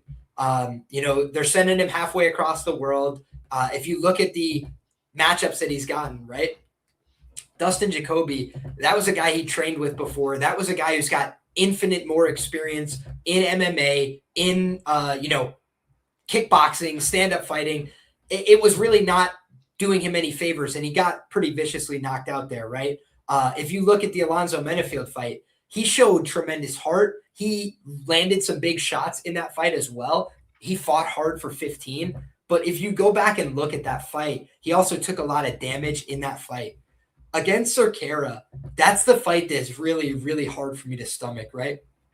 Rafael Cerqueira went 0-4 in the UFC. Guys, he lost a fight in the month of June, right? Via decision outside the UFC. So Cerqueira just really was not on this level. And we look at how these two guys treated the fight, right? For Walker, it was a slog. It was gross. It took a lot of effort and energy and work. And for Yakhyaev, he was able to very quickly execute Cerqueira, right? Just walked him down, put hands on him, got him in an uncomfortable position, got him in a position to submit, and that was the end of the fight. And I feel like Yakhyaev has better finishing instincts. I feel like he's a little bit more physical, and I also feel like he's a little bit more technical. So I don't think Walker is ever out of it completely. His first fight was against Menafield, and he showed up and fought, right? He did not look for the way out when he was tired, when he was exhausted, death-gassed. But I don't see enough that makes me want to lean towards that side. And the other thing that I will just mention here is the one win via decision for Yakhyaev. That for me is another bullish signal, right? And I look at Walker and I feel like his cardio it's been not good at the UFC level, right? Like he's really been struggling when the fights go deeper. And so for those reasons, I have to go with Yakhyaev here. I think unfortunately he's going to get the finish. But I'm rooting for Julius, right? Like a nice guy, good guy, pushes, fights hard. He does a lot of things right. I just think is a tough matchup. Yeah, man. I unfortunately think very similarly to you. It's tough because Julius is a friend of the show and he's my boy. And actually, he came on the show. We did a full week's breakdown together one time, and I want to have him back on again. Timing didn't pan out for me to get him back on and before this event. And since he's competing, I was like, I'm not going to bug him. I'm just going to let him be for this one. So hopefully we'll get him back on the show in the near future. But the biggest thing that I want to say about this one is that the UFC has done my boy absolutely zero favors. Like he took the I'm gonna get jumped into the UFC path with that short notice fight against Alonzo Menifield. And good on him. He made that work for him, losing a split decision. I feel like there were moments he could have won that fight. I feel like on a full camp, maybe he does win the fight. But he did take a lot of damage. He showed his heart. He showed his toughness. So I still think there's some serious upside with this kid, Julius Walker. Sorry. And the other thing, Liam, I want to mention is that I feel like he took the loss to Dustin Jacoby appropriately. He said, I got to get out of this garage. I got to go fight and train somewhere serious. And he moved out to Vegas, and now he's training at Extreme Couture with the guys out there who are doing some great things with some up and coming prospects. And Sean Strickland, the champion, is out there. And so I think he had the appropriate response of getting serious about his career to stay in the UFC, to make good on the fact that he belongs there, that kind of thing. But this is an extremely obvious spot where the UFC is seeing this kid, Abdul, and he is deadly, man. Julius Walker fighting this guy coming off a KO loss scares the shit out of me. So I'm going to pull the old Christian Rodriguez this week, you guys. Julius is my boy. I'm not betting on him this week. I'm not cursing him here. I can't give him any more bad juju than he's already got going his direction in this fight in enemy territory across the ocean. I'm rooting my ass off for him. I want him to win this fight. This is a heart over head type of situation, just fully admitting that that's the case here, you guys. Be careful, because this kid Yakhyaev is absolutely filthy. Looking forward to the fight. I hope my boy pulls the big upset. I think it's outside shot, but it's possible. You guys got to see what this Yakhyaev kid is capable of. Tek bir vuruşa bakabiliyor bu işte. Evet, rakip kontra bekliyor gibi. Bizimkinin gardını, yani Türk sporcunun gardını yukarıda tutması lazım. Ters gardlı Yakhyaev, düz gardlı, buna karşılık Lamin. Hemen bir takedown geldi ve yerdeki vuruşlar. Brandon Pound da sonuca gitmeye çalışıyor. Sol kolunu kontrol etmeye çalışıyor Lamin ama çok ağır darbeler aldı. Nefis bir sağ geldi. Yerdeki vuruşlarda ve bitiriyor. I mean, it took 2-3 shots and that dude was on the back foot, and then he just never let up, and he was unconscious by the end of it, Liam. Tons of power in a very short distance. He is very, very, very, very good. I will fully admit to you guys that I am worried about my boy Julius this weekend. I hope he goes out there and he pulls the biggest upset ever, and sets his career back on track in the UFC. But I am worried that it might be the next one, where he gets an okay fight to finally get his feet wet in the UFC in his next one. He was supposed to fight Uran Salty Balls, and I was very excited about that fight, Liam. I thought that was a good fight for him. And when Uran pulled out and got rebooked against somebody else, that kind of reshuffled the deck. And Julius is the type of guy that'll just say yes, sir, and take the assignment. And I don't think that's doing him any favors in this spot.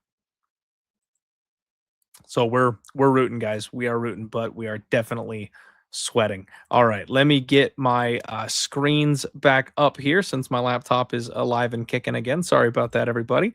The next fight up, we have got Farman Hasanov. Farman Hasanov taking on Eric Nolan. Took me a try or two there. There we go. Another fight, Liam, where I don't know a whole lot about either guy. Another double debutante type of situation, I believe. Sorry, guys, I'm scrambling here. Let me get back to my notes here. And I'm sorry, Eric Nolan might have been around, but 30 years old for Farman. He trains at ATT, is an LA veteran. This guy is very well muscled. Liam reminds me a little bit of Aaron Pico, where he's all upper body muscle, real explosive, big double leg takedowns, punches his way into that double leg range. He's got quick control, quick ability to take the back from his opponents.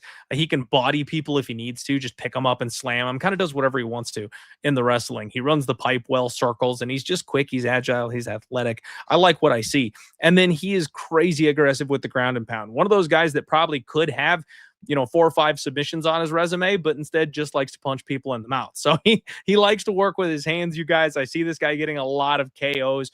looks like he's a serious prospect at 5-0. Eric Nolan, 28 years old, 8-4. I was right. He fought Bangsar Susurkayev in his UFC debut. It is interesting, Liam, because that was another situation, kind of like my boy Julius. He took the short notice opportunity to fill in there against Bangsar, and he fought up a weight class. This guy's a natural 170 pounder, and he fought Bangsar at 185. And he's kind of the reason a lot of people thought, maybe Bangsar Susurkayev is not the guy. He had moments in that fight. He had a few minutes where he was able to get some respect on the feet. He showed he's got a nice jab. He's got fast hands. He's got decent power. So there were these little flashes where you're like, okay, yeah, he got beat, but it's short notice. It's up a weight class. You can make a couple of excuses for him. He might not be that bad. Now you look at his resume and, you hate to just sign a guy off because they are can crushing pre-UFC, because we've seen people succeed after having that run to get here. But 4-4, 5-3, right? The best win he had was 9-2. That guy's 10-4 now. So he hasn't fought really much of anybody. And I feel like after the UFC sacrificed him to Bangsar Susurkayev, they said, sure, we'll give you another fight in your weight class, buddy. We'll give you one more. But you got to fly halfway around the world again to do it and fight an undefeated 5-0 kid. So this doesn't feel very friendly to me, Liam. It feels like another sacrificial situation. Yes, he is in his hometown weight class. That should help him a little bit. Maybe the power translates a little better because of that. But I'm not sure how excited I am about Eric Nolan, just generally speaking. Farman is a -180 favorite. Nolan is a +150 dog. This is a fight that I feel like could look ugly either way. Eric Nolan could be a complete fraud. -180 could look like value on this Farman kid who might end up just being the next big thing. But on the flip side of this, at 5-0, I'm having a hard time trusting you. Remember Tresean Gore? When guys get to the UFC with that little experience, it can be an issue. Now, I know he's training at a good gym. I know he's from LFA. So he's got some pieces that you think maybe he can make that leap and translate and it'll be all good. But would it shock you if the +150 at his home weight class manages to have a better performance and this ends up being more of a fight? This is probably a stay away from me, Liam. I'm going to pick the 5-0 kid. I'm going to pick Hasanov to go out there and get a win here over Nolan. But I don't really love the -180. I'm going to do a little bit more work on this one. Maybe that changes over the course of the week. But for right now, I'm probably just going to hold. What about you? Yeah, I really respect Eric Nolan. I mentioned before the Basinger Susurkayev fight that I thought, on the feet, Nolan's a dangerous guy. You do not want to mess with Nolan. He's a former Marine, I believe. I always say, a soldier. Some guys are tough, right? And I would say if you self-select soldiers in MMA, they tend to be pretty tough, willing to take, a shot to keep going, willing to keep pushing through adversity. And, if you look at Nolan in that last fight, he made a great account of himself, right? He hurt Basinger early. He actually seemed to hurt his knee as well before he got taken down in that fight. And then on the ground, Susurkayev was able to show levels there. And that was where I thought Susurkayev had a big advantage, right? Is that he's just a really patient grappler, makes a lot of right decisions when he's grappling. And I thought that would be a difference maker for him, right? Nolan, was also moving up in weight, all this stuff, right? I look at Nolan, unfortunately, in this matchup, and I don't think he was done any favors, right? I do think he's capable of winning UFC fights, but I thought he hurt his knee in his last fight. I can't find any evidence online that he got a knee surgery, right? I didn't see a post on Instagram or something where he got knee surgery, but it looked to me like he hurt his knee. He hasn't fought since, so I would assume he's been rehabbing. He pulled out of a match since that, right, against Luis Henrique. That seemed like a really winnable fight, right? That guy did not look very good, in my humble opinion, in the UFC. I thought Nolan would have been able to put hands on that guy. But he pulled out of that fight, which tells me he probably couldn't have made it to the fight, right? Something went wrong. And then I look at this matchup. His opponent is a really good wrestler, right? This guy was a silver medalist at the Europeans. And if you guys know, Russia is in Europe, right? They're quite good. They can really wrestle. So I do think that you want to take that with a grain of salt, but then you watch his MMA stuff. And do I think he's the cleanest striker? No. If he loses his fight, I bet it's Nolan touching him. But I think he's a tough guy. I think he's a proud man, right? I don't think he's here to, attempt to win. I think he's going to really empty whatever he's got to win. And he's training in the U.S. and then flying back over 3 weeks in advance to go back home to Azerbaijan and represent well, but he's not training with a bunch of Azerbaijani guys and like hoping to figure it out. He's training in the US with real fighters, and then he's flying back over to represent, and Nolan has to fly all the way over there. And I look at this as like another one where the crowd's going to be behind the guy who's wrestling, which is helpful. And he doesn't have illusions about like, I'm going to go out there and strike with this guy. He was like, my opponent has a strong tradition in boxing, but in Azerbaijan, we have a strong tradition in wrestling. So I will be showing him that. I was like, that's what he needs to do here. So I just think that I like that quote. if you look at what's gone wrong for Nolan, it's been guys that can wrestle with him, guys that can grapple with him. Those are the guys that beat him in the CFFC. If you look back, Ty Miller, I think, is the best fight that he ever had because he arguably won that fight. But Ty Miller is a guy that's not going to wrestle and grapple. He's a long-distance striking guy. So it's just like, I look at this as you've got two clear styles, and one of them is really dominant and physical. And if you have just come off of a knee injury, the last thing you want to do is wrestle hard, in my opinion. Like, you will be a little nervous to do that. And if you plant really hard to try and turn in on somebody, you might blow your knee again. And it's just, for me, that's what I don't like here. So ultimately, I lean towards the wrestler. I do think he's a bit green. I do think Nolan can win UFC fights, but just doesn't seem like a good matchup for him coming back. I think he's probably going to get ground and pound smashed in this fight. Okay. Yeah, you and me are seeing that about the same. Risky, though. Very, very risky spot. But good luck if you guys choose to play.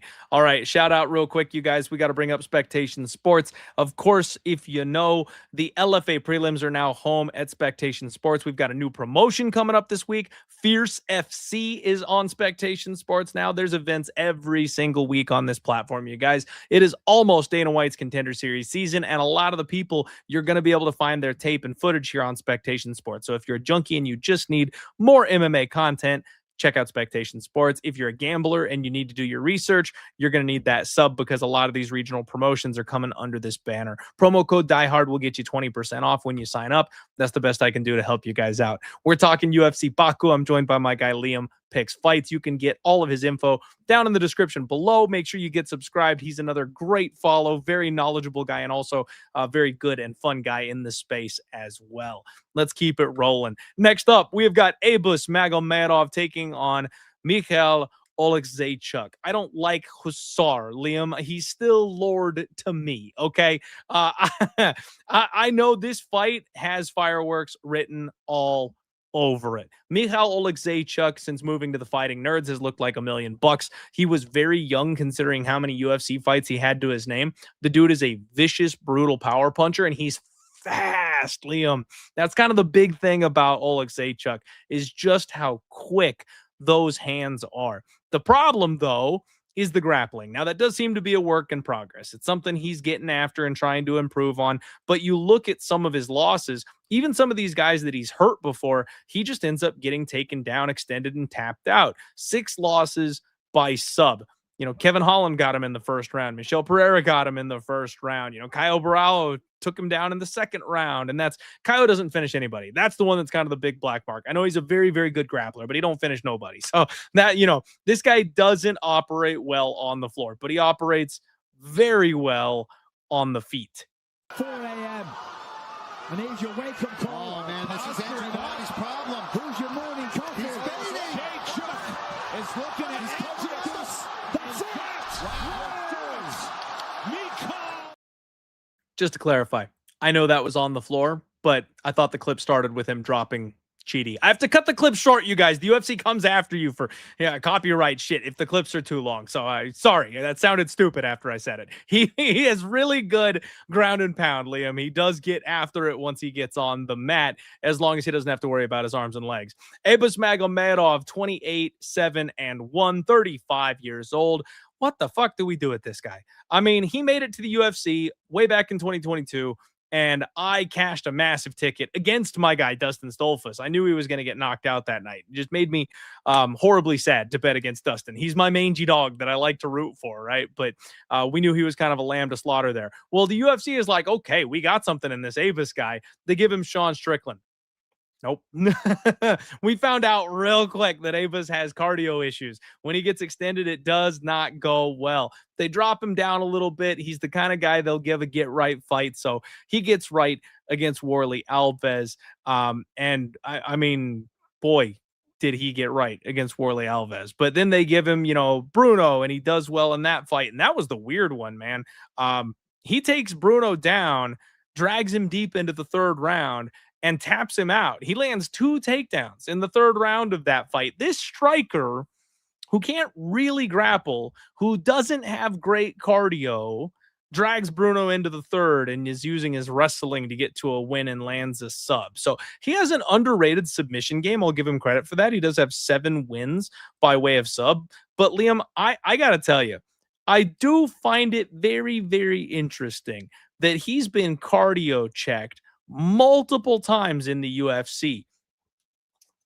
And the one time he drags a fight deep and gets it into the third round just so happens to be when the UFC goes out to Abu Dhabi for a fight. And it's the best his cardio has looked his entire UFC career. That's the kind of thing I start asking questions about, Liam. I got to wonder if the UFC might have let him have a little bit of potato power in that fight. It helped him go a little bit deeper in the fight than we're used to seeing.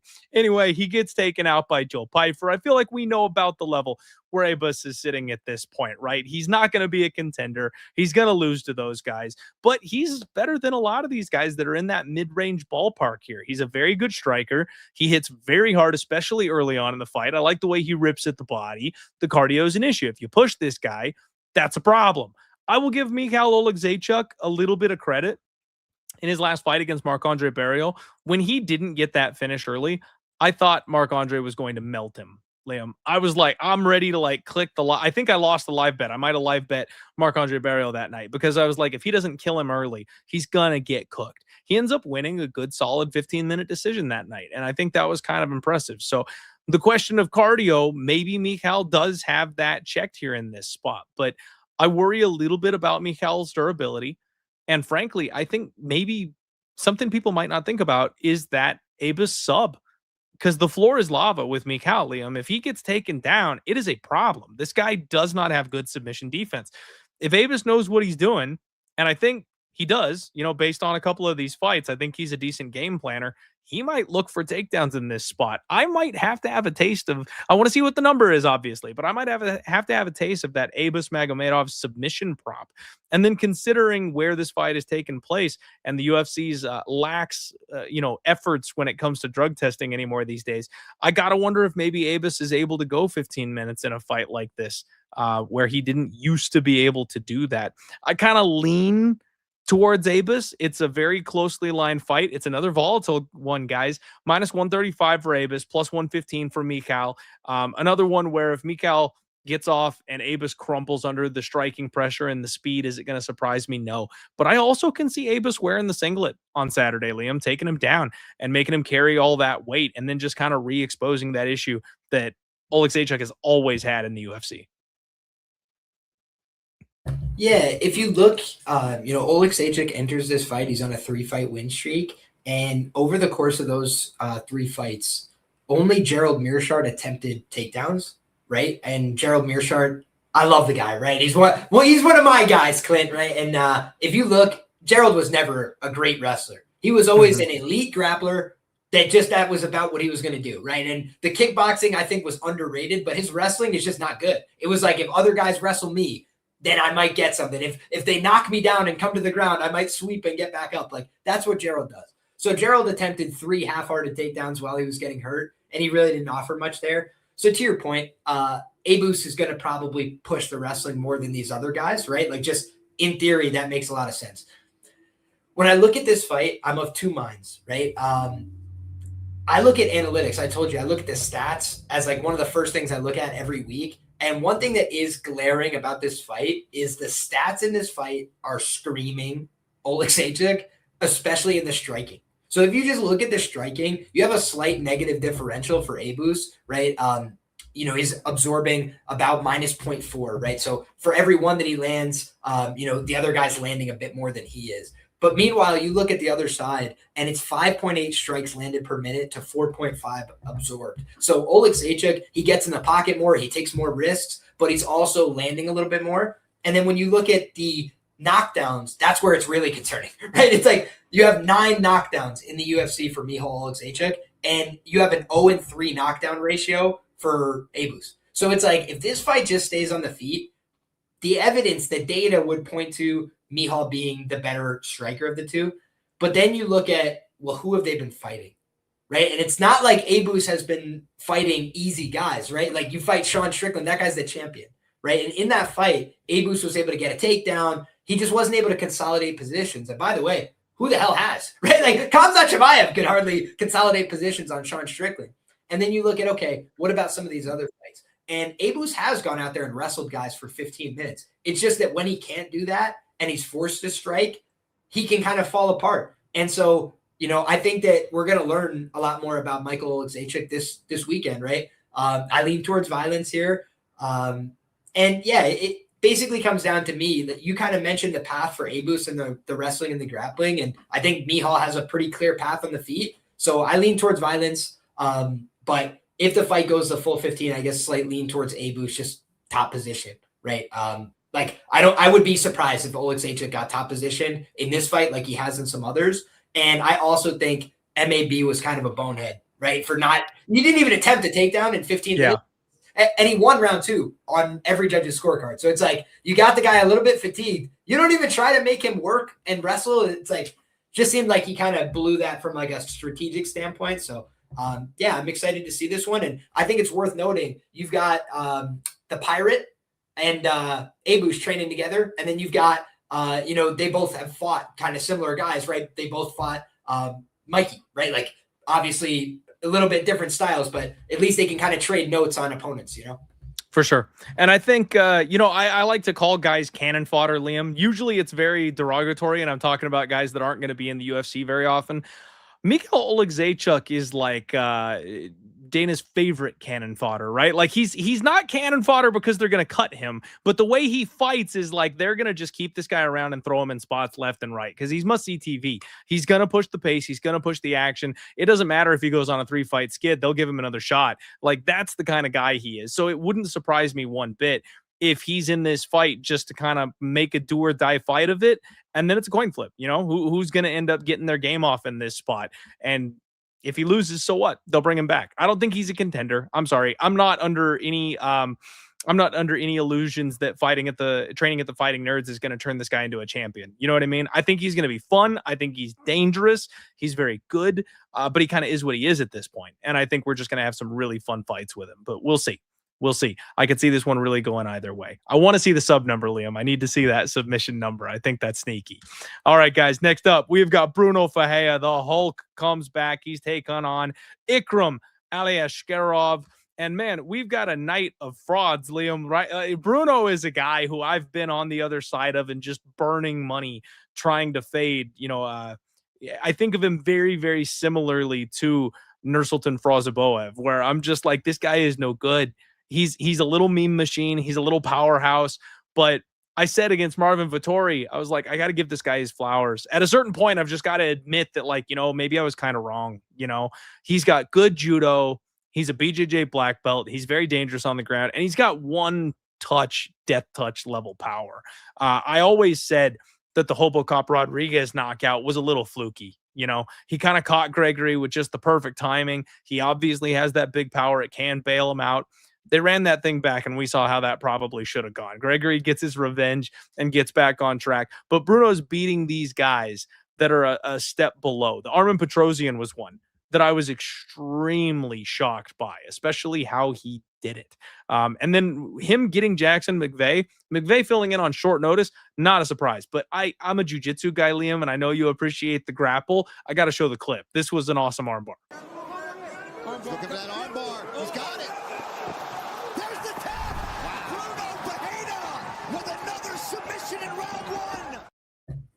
He set it up beautifully. It was belly down. There was nowhere to go. Can I take a victory lap on this one for a second? Absolutely. In my article, I actually wrote up Brunno Ferreira defeats Jackson McVeigh via belly down armbar. No shit. Swear to God. Swear to God. I can send you the write-up. I literally called it, and it's because Brunno, that is his specialty. He is one of these judo guys that instead of like looking for a rear naked choke, if he's on your back and you go to turtle, he's like, goodbye, I'm taking that arm home with me. And that's what he does really well. So Jackson McVeigh, kind of a big, awkward guy, but I was like, if they get in a real grappling exchange, he's going to get exposed by the judo. And that was what happened there. So Happy about that one, man. One of the times where you write about these fights and you're like, it was all worth it for this, to know in advance exactly what would happen. That was a cool one. Beautiful. You love to see it. The man is a wizard. What a prediction. Yeah, I thought Marvin Vettori, you know, I still haven't adjusted in my brain that Marvin Vettori is dust at this point. He's completely shot, apparently. I thought his pace, his cardio, that toughness, that durability, you know, he still has that chin. You can't finish the guy. I was like, that's all you're going to need. You can take the shots and then turn the tables on this guy. Well, that didn't really work out either. So I have to give Brunno his flowers, man. I just got to give him his credit here. But this is another really, really tough fight. Ikram Aliskerov is a guy the UFC got really excited about. You know, he's 33 years old, but you guys forget his second fight in the UFC was Rob fucking Whittaker. They were like, the UFC was ready to bury Rob Whittaker in the back years ago. They wanted Ikram to go in there and become a stud immediately right off Dana White's Contender Series, and it didn't really work out for him. You know, Rob showed him what was what, showed him there were levels, but they've given him a little bit of time to adjust, man. They give him a couple of tune-up fights, and it seems like he's starting to kind of pan out a little bit the way they wanted him to. His big thing is death touch, Liam. Just like Brunno, he can touch you with anything and put you down. He has a nasty jab. The jab is really what seems to do it. It gets his combos started. He dropped Andre Muniz with that thing. He has just a very underrated amount of power that goes into that thing, and you've got to see what he does when he gets people hurt. Good to try to stay in this fight, so hats off to Aliskerov connects with a jab that buckles Alves. He must hit so hard. Yeah, that's not a good sign. Switch knee for Aliskerov, and Alves is on the ropes. Goes Alves! Ikram Aliskerov, the win! Yeah, this kid's nasty, Liam. This kid is nasty. I think Ikram's got some real upside. I think the UFC really likes him. And I still think Brunno, to some extent, is a meme fighter. While he's extremely dangerous, he is more skilled than I gave him credit for. I do think this is Ikram's fight to lose. Now, it's extremely dangerous because both these guys could hurt each other at any point in time. You got to wonder how Brunno feels coming off of that knockout loss. He did take an appropriate amount of time off, it would seem. Oh, really? No, he didn't. This was in March? Oh, goodness gracious. Liam, I thought that was last year. I thought it was March of 2025. Folks, he's coming back after 3 months getting plastered by Gregory Hobocop Rodriguez. Never mind. That just kind of double solidifies the fact that I think Ikram is probably the side here. That's a tough knockout loss to come back from that quickly, getting shipped halfway around the world. It's Ikram for me, but at minus 300, I hate chalk. Last week I got burned. Liam, I'm a dog hunter, and it's been so chalky. I was like, okay, fuck it. I'll do parlays then, because that's what you kind of have to do right now with these numbers. And I found the two guys that blew the parlays last week. So like, I hate chalk. I can't figure it out. I always manage to find the bear trap. I like Ikram here, but I don't like minus 300. What do you think of this fight? We're going to agree on this one, man. Listen, the bottom line for me is that I think if you have a subpar grappling game, Bruno's going to kind of embarrass you, right? I think that in a just pure striking match, like Bruno's got a puncher's chance against anybody, right? He's not a bad striker as far as I'm concerned. He's fine.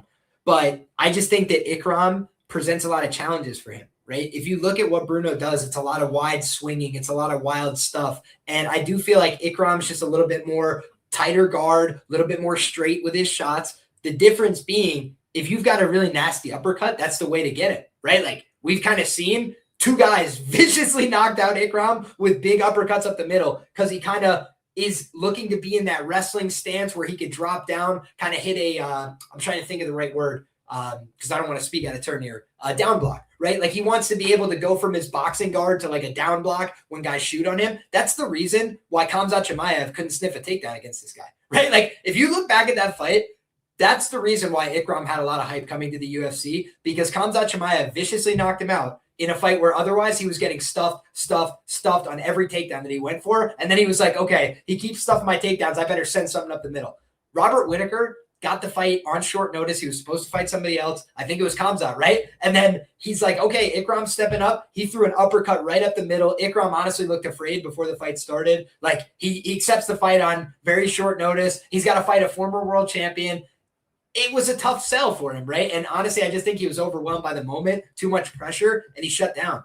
Now he's getting a little bit more comfortable inside the UFC. We saw Abus Magomedov kind of put a beating on Warlley Alves for 15 full minutes, and that dude just stayed in it, right? He was getting his face cut up. He looked like he was beat to shit, and he was in the fight. Against Ikram, he got cleaned up, right? And he had nothing for him on the feet. And it's because, on the ground, maybe you can survive, hold on, try and control posture. Ikram just throws heavy shots on the feet, and he can take guys out. We watched back that fight. Obviously, Phil Hawes doesn't have the best chin. That's a vicious knockout. That is a violent man. So I feel like Ikram brings a little bit cleaner, a little bit smarter, a little bit sharper game on the feet. And I feel like, a lot of the wild swinging and stuff that Brunno does when you're coming off a knockout, are you as willing to throw? Are you as anxious to get out there and exchange? I'm not sure about that. And I just feel like the more technical shots would be coming from Ikram. I think that Ikram can D up his takedowns. And the last thing I'll note, I think Ikram has slightly better cardio than Brunno. I think Brunno, that's one thing that has not been a selling point for him in his UFC career, is over the course of 15 minutes, he could slow down. His movement, his craziness kind of gets a little bit more predictable. And I feel like that's something that Ikram could potentially take advantage of. Completely agree. We're seeing this fight very, very similar. I mean, my guy, glad to hear it. Let's move it along, everybody. Next up, we have got Asu Almabayev taking on Charles Energy Johnson. Hell of a fight here, Liam. Hell of a fight. Another one where I've got two guys that I am very, very much invested in. Asu Almabayev, he's got the cool hat equity, right? Like this guy's got the cool cap equity that he wears. This guy's from Kazakhstan, 23-3. He's 32 years old, and he's just a monster little grappler, Liam. This guy is really thick. He's really strong. He still seems like he's a little uncomfortable on the feet. He doesn't take shots super well, as far as, you can see he wants to grapple. He doesn't want to stand and bang with anybody, but he's serviceable enough striking to mix it into his grappling. He can get in on takedowns and do what he needs to do. But man, his fight against Alex Perez, that was insane, because Alex Perez looked like $1 million that night, Liam. And he was getting his ass whooped. He was down 2 rounds. Round 3 starts, and one of the wildest comebacks I think I've ever seen from Asu Almabayev. It was awesome. Back to the uppercut for Almabayev. Oh, back to the takedown, and it's under the neck. That is so tight. Alex is going to be careful here. He's going to really think. Oh, he gets it! Wow. Timed him like a fucking tree. He had one opportunity. He's the kind of guy, his corner said, look, you got to go out there and you got to finish him. He made it happen. Now, Alex Perez is well known for putting his necks into chokes. We know this. But he at least had the effort, right? He went out there and he made the scramble happen. He went for it. You love to see that. His only loss so far in the UFC was against Manel Kape, and that's probably just worst case scenario matchmaking for him. So I love Asu Almabayev, just generally speaking. He's a guy that I've looked to bet on since he made it to the UFC, and I'm interested. Charles Johnson, another friend of the show, follow the guy on Twitter. He follows me back. I know he follows a lot of people. He's really good with the community and all that kind of thing. 35 years old. I can't get this guy right, Liam. I've told the story every single time I break down his fights, because I raved about him when he made it to the UFC. I talked about how good his takedown defense is, his cardio, how he drags people into deep waters and he finishes them there. His striking is clean. Like, he's got power. He's got speed. He's got everything you could possibly want. I thought he was going to make serious waves in the UFC. And then he speed ran that first UFC contract and got hurt and took a bunch of fights he shouldn't have and turned around real quick. And so I burned money on this guy, and I just had to have that come to Jesus moment that it's like, I was wrong. This guy sucks. And so then I start fading him, and he runs away with like 4 wins in a row. So I lost both for and against on him, and I've really struggled to get him right. And now he's alternating wins and losses. He has the most insane UFC run you've ever seen. This man knocked out the champion, Liam. This guy TKO'd Josh Van in round 3. The one guy who doesn't get tired, he out-cardioed, and then he got smoked by Alex Perez in round 1. That it's like, what do we do with Charles Johnson? He's so Jekyll and Hyde with the way his fights have been going. It's really tough to know. You know you're going to get 100% effort. You know he's going to try his damnedest out there. He's coming off a win over Bruno Silva. And just so you guys remember what he's capable of, this is that Josh Van TKO win. Here it started quick. Another spin elbow from Johnson. Yeah, Johnson's bringing it in. Oh, man, they turned it up. It was already perfect. He knocked him out. He knocked him out. He can't be in the bag. You know, his UFC debut, Liam, was against Muhammad Mokaev, who, not even kidding, might be the greatest fighter in the world at this weight class. All right. And he defended a whole lot of takedowns in that fight. He was very tough to get down, very tough to control. We know how good Mokaev is grappling. And that kind of makes me wonder about this fight. How is Asu going to fare in the grappling against Charles Johnson? Will he be able to hit these takedowns?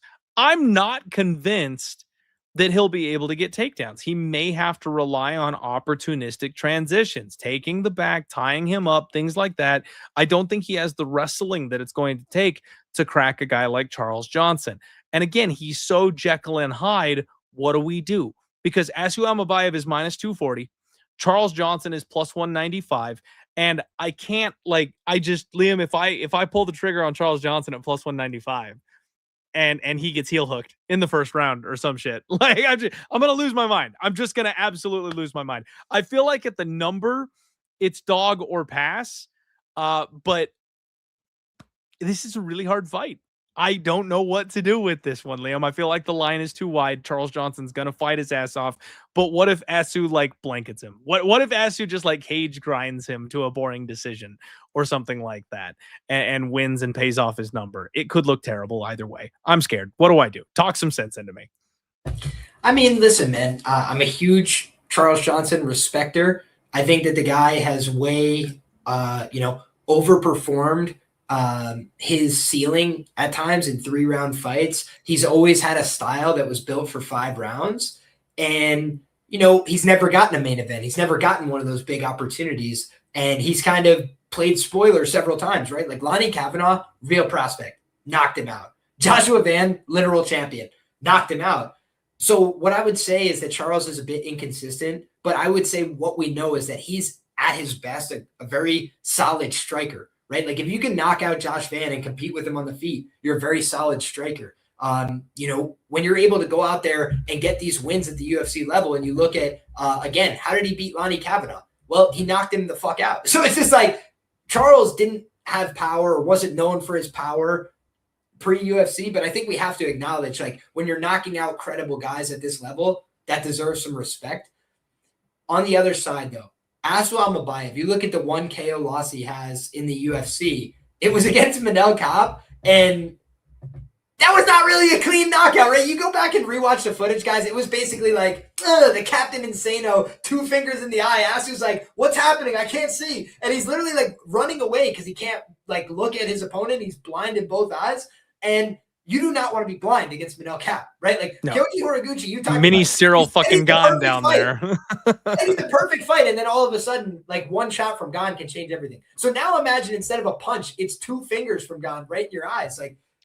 He was in a tough situation there. So I don't want to hold that result too much against him. And it's very plausible that guy could be a world champion, right? Manel Kape is on the verge of, if not fighting for the title, being a top contender. He's right there. So for sure, I look at all that and say the difference between these two guys' resume is that, Alex Perez, that was a big step up fight. That was a make or break in some ways for Charles Johnson. If he won that fight, he was going to be in a main event, in a top, there was no denying him at that point. But then he gets viciously knocked out. And you look at Alex Perez has been a known bag fumbler, a guy who loses the big fight, a guy who doesn't break through in those moments. We see Justin Gaethje just change the script on his career. Guys can do that. But point being is Charles Johnson, the difference between him and Asu is that he has losses in the UFC where you're what the fuck? How did this fucking happen? Ode Osborne out wrestles him, 3 takedowns. Oh my God. And I know another 5-minute taker. Yeah, and dude, again, he took the full 5, of course. But you look back, Cody Durden took him down 11 times. Cody Durden dominated. And what is the Cody Durden knock? His cardio just doesn't hold up over 15. He was able to take him down. He was able to dominate for 15 minutes. So all of that's to say, man, like I just look at this and I feel like Charles could knock him out. But if he doesn't knock him out, I feel like we know that most of this fight was spent with Charles defending, trying to break hands, trying to separate grips. And Asu's just good at keeping people in that chain, getting 6-7 takedowns. And I don't think he's going to dominate Charles. I don't think he's going to cleanly submit him or something. Charles never been submitted before. I don't think he's going to self-combust like Alex Perez. I just feel like minute over minute, he's going to be at a deficit, being forced to respond in this fight. And do I think he can knock him out? Yes. But do I think I can predict that? Do I think that that's the most likely outcome? I don't. So for that reason, I'll go with Asu. Deserved favorite. I don't know about the number, though. I'll have to think more on it. I'm going to be very curious to look at the spread, Liam. Much like last week, I took my shot on Mitch Raposo at +3.5. I think that might be the move with Charles Johnson this week. It gives you some exposure to your guy. If they pull the outright upset, yeah, you're a little bummed you didn't get the big plus money. But if they lose the split decision, still cashing a little something, you know? So at +195, I got to think, you know, it might be a +110 or a -110 on the +3.5 spread. Unless for whatever reason, the bookies are convinced that Asu is going to submit him, you might get a +5.5. And then I'm clicking instantaneously because that's crazy.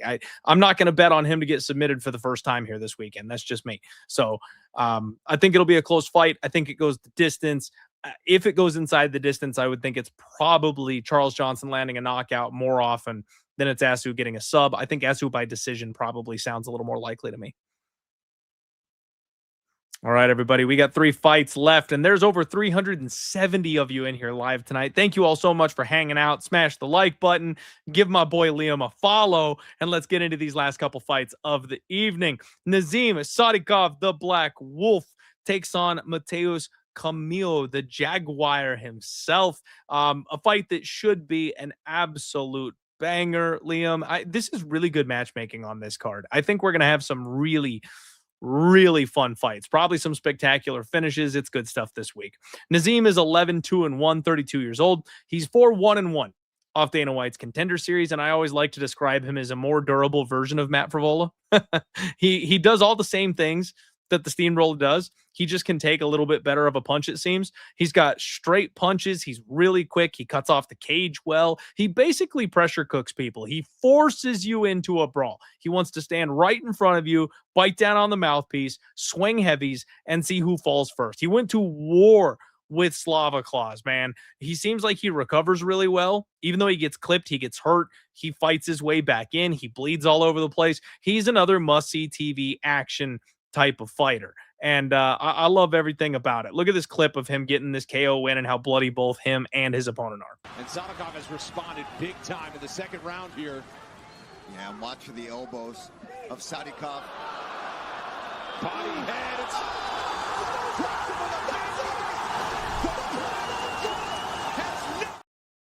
Liam, he's the kind of guy that needs a dance partner. Now, should you be getting clipped and hurt by Nicholas Mora? I mean, he's got fast hands, but probably not. Probably not. But if you give him a guy that'll come to dance with you like that, you can see the best of Nazim Sadykhov. His opponent, Camilo, is 10-3, 25 years old. He's 1-1 so far in the UFC. In his UFC debut, he lost to Gabe Green. And I remember just being flabbergasted, Liam. I remember being shocked at how huge Gabe Green looked when these two guys faced off in that fight. I thought Gabe was a little bit smaller than that, and he looked like a tank against this guy. Now, he also, common opponent, bounced back against Slava Claus in his last fight. He's another Extreme Couture guy, which I believe Nick Motta was training out at Extreme Couture as well. So there's going to be some coach familiarity here as far as the game plan and things like that goes. This guy's a dangerous striker. He's built like a brick shit house. Another dude that likes to come forward and gets really, really aggressive. Doesn't like to stay on his back. Knows how to get up and keep on coming for his opponents, but a little bit of a hole in the grappling. All 3 of his losses are by way of sub. I don't know that Nazim Sadykhov is going to be looking for those subs. He's another guy that likes to work with his hands, even though he could wrestle, he could grapple. He's going to go out there and put on a show. And that means he's going to end up in a dangerous back and forth war with this kid who's got some pretty vicious striking, Liam. I like Nazim Sadykhov, but the way he fights, I mean, you'll have your butthole puckered the entire time, bell to bell, start to finish, because that's just, this guy goes to war nonstop every single time. -245. He is the favorite here. I agree. I think he should be the favorite. Camilo's a plus 200 underdog. The under, I think, is where I'm a little bit more interested, Liam. Minus 255. I'm sorry, minus 155 for the under 2.5. That's where that 2 came from. The under 2.5 is minus 155. And I think that makes some sense. I think violence in this kind of fight makes a lot of sense. Nazim is very, very hard to put away. I do think he probably wins it. And if he wins, he probably finishes. It's hard to predict him getting finished. And that's kind of my fear here, is that if this kid doesn't go away, Nazim will just kind of beat him up for 15 minutes. Or if he decides to grapple, he can win a decision. I kind of lean with violence, though. So I'm looking at Nazim. I'm looking at Nazim by knockout. I'm looking at the under 2.5. That's where my head's at. What about you? Yeah, man, we're going to largely agree. Nazim is coming off of a pretty brutal knockout loss against Fiziev. But aside from that result, I feel like he's made a pretty good account of himself in the UFC.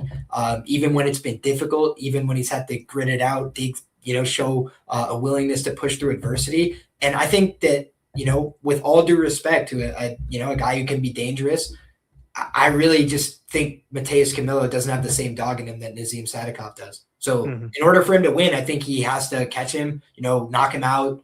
But I just feel like over the course of 15 minutes, I trust Nazim to fight harder. I trust Nazim to want it more. I trust him to dig deeper. So yeah, just that's the way I feel about these two fighters. I'll do more tape and due diligence and talk about the specific details, but I'm not a Matheus Camilo guy. Okay, fair enough. Man, I think that one's pretty easy peasy. I think we both kind of see that one playing the same way. And I'll be honest with you, especially with these last couple of fights, it feels like the people in not the Middle East, but you know what I mean? Like when we go to Abu Dhabi and stuff like that, the guys that are supposed to win, they match make them well. Usually they end up winning on these cards, and we've got a couple guys we'll talk about, specifically here, this next fight. It works out more often than it doesn't. Obviously, nobody's a lock. I don't like the L word, but I do think that Nazim should win this fight. Co-main event, Michel Pereira takes on Shara Bullet Magomedov. And Liam, we can track the downfall of Michel Pereira all the way back to that pathetic dance effort that he had. They let this man dance in the UFC and they let him come out the way he wanted to, and it was awesome. And then he was like, let's do that again. And they said, sure, dude, go get on Sports Center, dance your way to the cage. And he did this. It was like he was truly afraid to gas himself out. They must have scripted that thing in the back 5 minutes before the walkout. Michel Pereira single-handedly ruined dance outs. The UFC is never letting anybody do that ever again because they built it up like it was some big old thing, and he literally barely moved. And then he went out and got his ass whooped in the fight. It was obnoxious. So Michel Pereira has been terrible ever since that moment, Liam, and I'm not really sure what happened. He was on a 3-fight losing streak. TKO against Fluffy Hernandez, I can forgive it. Getting cardio beasted by Fluffy, it happens to the best of us. The loss to Abus Magomedov, again, I always thought Abus was not a 15-minute guy. I always thought Abus was not a decision guy. That one kind of left a bad taste in my mouth. And I know Dawkins has had a resurgence, but getting smoked the way he did early is like, oh, it might be ripperoni pepperoni here for Michel Pereira. And then the worst of all, he got the win, Liam. He got the win.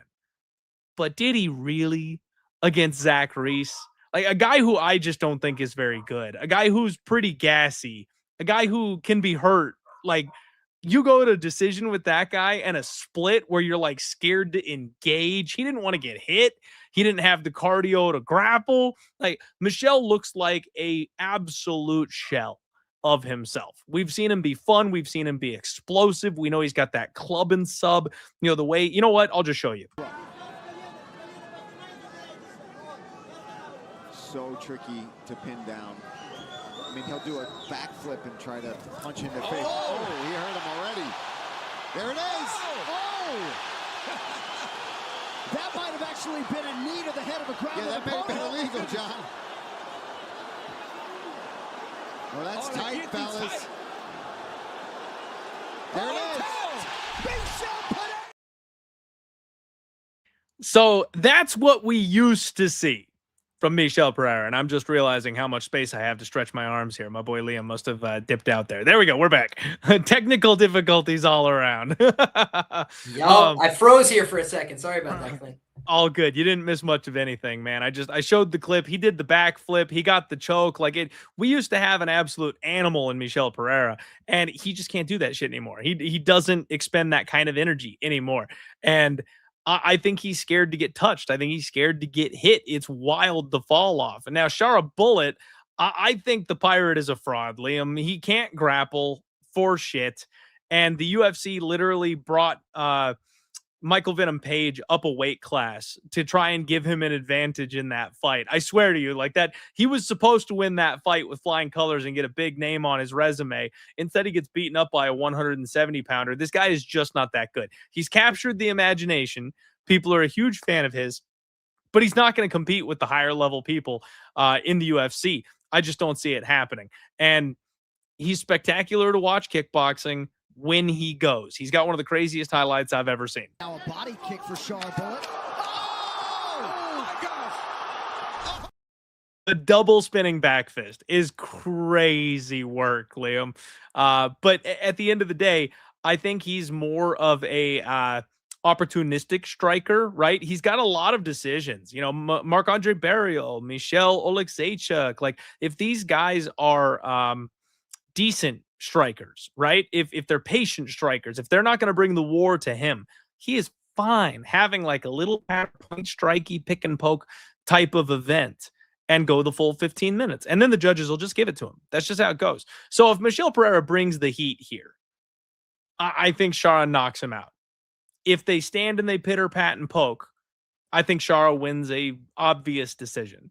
You know, really the only thing I could see kind of rocking this boat is if Michel gets his shit together, comes in the best shape of his life, turns back the clock, he's got one more in him, and he like subs this guy on the first takedown or something. But the UFC have let Shara go out and work on his grappling. He's doing grappling competitions and competing in hype, like, right, grappling organizations and stuff like that. Like, that's what he's been doing since his last MMA fight. So they understand there's a problem and they're giving him time to patch that up.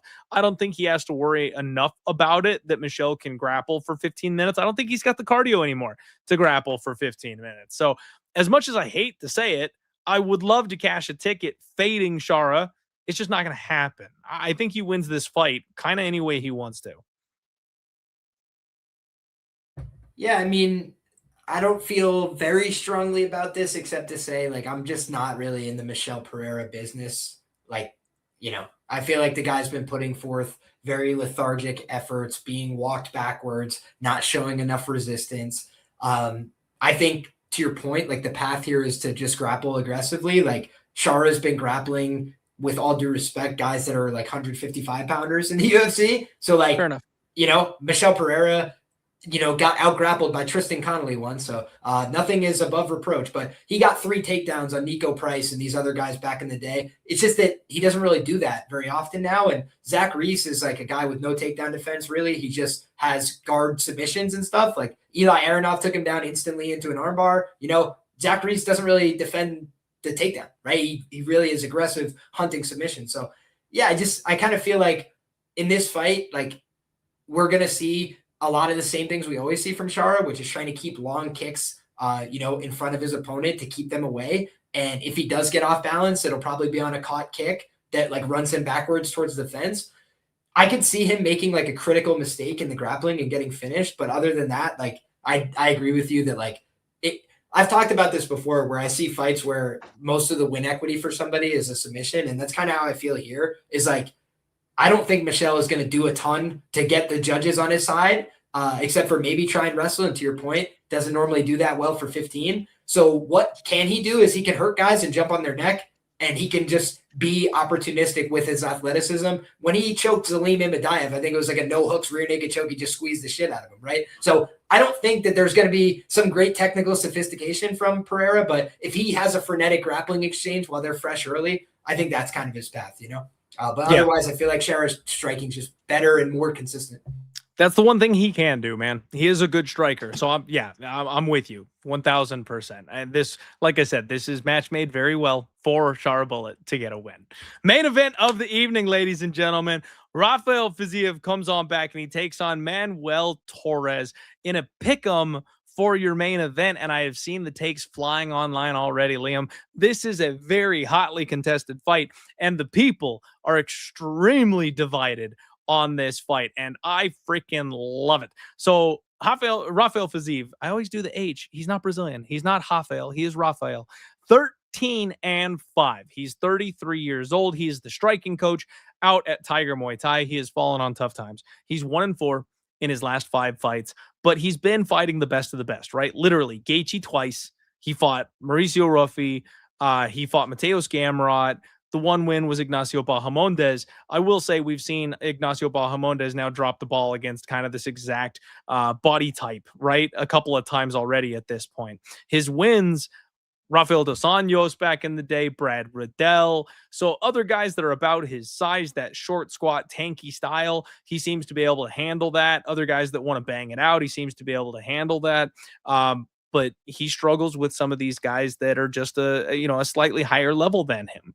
He's very good. We've all seen the in the Matrix moment where he bends back, for the body kick from Gaethje and he ducks it, and he survived the grappling onslaught of Rafael dos Anjos and then knocked him out in the 5th round, which was just a brutal finish from him. Kind of his big shining moment so far here in the UFC.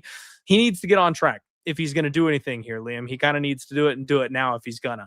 Manuel Torres is 17-3, 31 years old. And this kid, I mean, the UFC thinks they've got something here, Liam. This guy is a round 1 monster.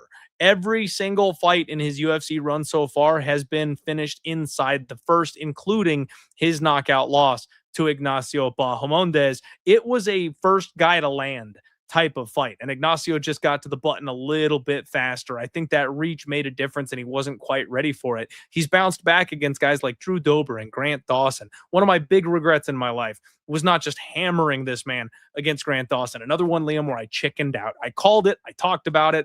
I talked about how Grant Dawson doesn't have a great chin, and he curls up in a ball when he gets hurt. He doesn't respond well when he gets hurt, and I still didn't click the damn button. So I have always been on the Manuel Torres train. I love this kid. I got off it by dodging it. That last one, I was a little scared of Grant Dawson's grappling, but this has been kind of one of my dudes that I've been excited about.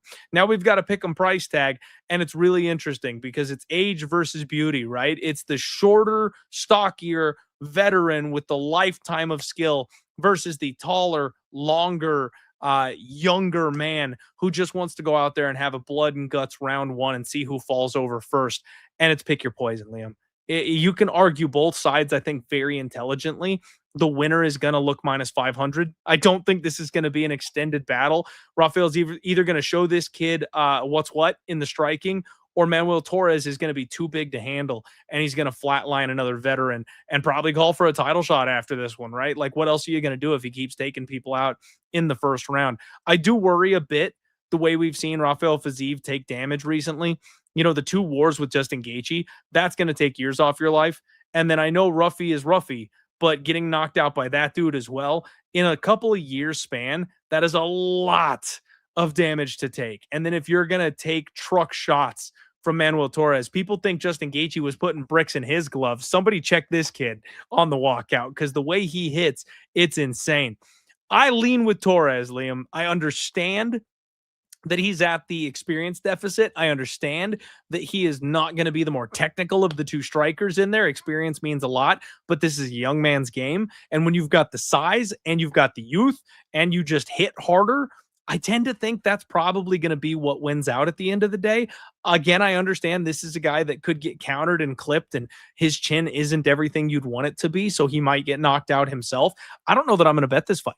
This is one that's perfectly fine at the end of your night to just sit back and enjoy, because it should be a banger. I'm going to side with Manuel Torres, but I don't know if I'm going to put money on it yet, man. What about you? Well, I like that we could at least, have a good conversation piece, because I do lean towards the Fiziev side. Although I respect the Torres side, right? I thought in his last fight that Torres had a chance to win as well. Like, a lot of people were like, oh, it's going to be easy money, Grant Dawson, this kind of thing. And I thought Grant Dawson had the more, looking like a big favorite path, right? Which is just, hey, if you can take somebody down, control them over time, it's a pretty dominant style of fighting. But if you never get the fight to the ground, it's like, it's all nice in theory, but you got to get in and, cleanly get to your takedowns. Otherwise, you're going to get clipped, right? I don't expect Fiziev to come out here wrestling. So I do think there is one round of immense danger in this fight for Fiziev, which is that this guy's big, he's scary, he throws hard, and he's an opportunistic submission grappler. I think back to the fight that he had with Chris Duncan. He was able to quickly get into a grappling exchange, take his back, and the fight was over shortly thereafter. I think that is the path for Manuel in this fight. And that would be how he looks like a favorite too. It's he just dominates this fight in one round and the fight's over. But if you look at his career, there's not evidence that he can really do anything else, right? He's not a very process-oriented fighter. He doesn't come out and stick behind a jab and work his calf kick and, kind of ease his way into a fight. It's let's get after it right now and find out who's tougher and who can do it, and let's go. And he just seems like one of these guys that is burning fast, burning bright, and then it's going to burn out and it's going to be over, in terms of his ability to keep pushing. The one thing about Fiziev is he can be hurt, he can be damaged, he can be finished, but he is a fucking dog. He is willing to keep pushing unless he's knocked out, right? And I just wonder if Torres is maybe a little bit more fragile in terms of willingness to give up under adversity type of thing. If you get kicked in the head like he did against Tafik Musayev, you're not going to recover from that normally, right? It's kind of just the end of the fight. I think Manuel Torres has about 6.5 minutes to put him away. And if he doesn't get him out of there, I think the process of Fiziev will kind of just be too much for him, right? Fiziev knows how to fight for a long time. He knows how to stay within himself and turn up over the course of the 15. I think against Gaethje, he kind of spent too much too early. Both times he fought him, trying to get Gaethje out of there. And Gaethje, we've seen, Ilya can't get him out. Who the fuck can get him out of there? Charles was able to hurt him and then follow him to the ground and submit him. But just knocking out Gaethje, it took max 5 rounds. It's not easy to just put him away. And I think that is kind of where you look at Fiziev and the guys he's been fighting. He's been fighting tough guys that are hard to put away. Even RDA, I bet him inside the distance there. It took him a while, right? He had to break him down. He had to find his spots. But he was able to stay in there. And I always talk about durability gives you the chance to win, right? The longer you can stay out there, the more chances you can win.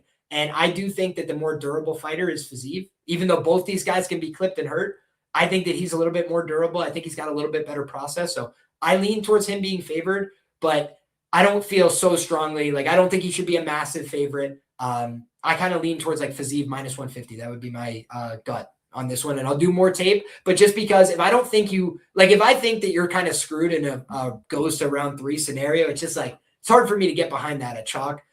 If you know what I'm saying, I feel as a pre-bet, because you think he wins round 1, that makes some sense to me, but I would be prepared to arb off your position after 1 round if Manuel Torres is, huffing and puffing. It just seems to me like a guy who's got so much musculature. He's a big guy. He probably cuts a shitload of weight. And I just don't know that is a good long-term strategy. And you see a guy like Fiziev, he's undersized, but he can actually make the weight and do it over the course of a career. I feel if we heard that Torres is moving up to 170 in the next 2 years, nobody's going to be like, what? I can't believe it. He's huge. Yeah.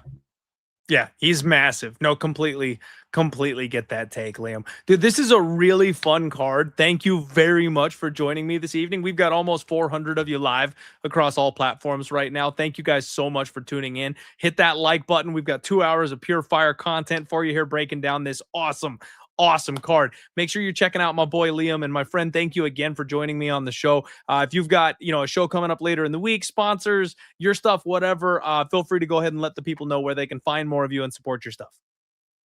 Yeah, guys, I'm just going to keep it super simple. You can find me everywhere at Liam Picks Fights. God bless, good luck, and enjoy those fights each and every week. I'm going to be doing the same. And I just say, I appreciate everybody tuning in. I hope you guys got some valuable information, but please do not kill me if I change my mind on a couple of these fights over the course of the week. I am a deep diver in terms of my research, so I will be doing much more research over the course of the week. And by the time that you hear from me again, I'll know more about these guys. I always twist my boys' arms on this early show. Most of them aren't ready to go, but they do the they do the hard work and they make it happen for you guys. So make sure you're sharing some love to our boy Liam in the chat. Thank you all so much for joining the show tonight. I really appreciate it. Of course, I'll do the total takedown, Clint's hot props, and then on Friday we will have the undefeated post weigh-in show later on in the week here for you right here on the channel. You know, guys, one thing real quick, I want to leave you off with just a thought here. My morning started off pretty rough today. It's a Monday, you know, like any other, not a great day of the week unless you're a diehard MMA podcast fan. But the very first thing that happened to me today was I saw an old friend of mine from high school who posted that they felt like it was time for them to end their life. And it was something that I took as a cry for help. And I never used Facebook Messenger, and I immediately jumped on and I sent them a message. And I tried to talk to them, and it turns out that their therapist was unavailable for them. And they were in a moment of darkness and depression and didn't really think there was any other way for them to handle the situation. Apparently, they had been struggling. And I just so happened to be lucky enough to catch the post in time. You know, this is somebody who struggled with depression for a long time and apparently has a history already attempted to take their own life once before.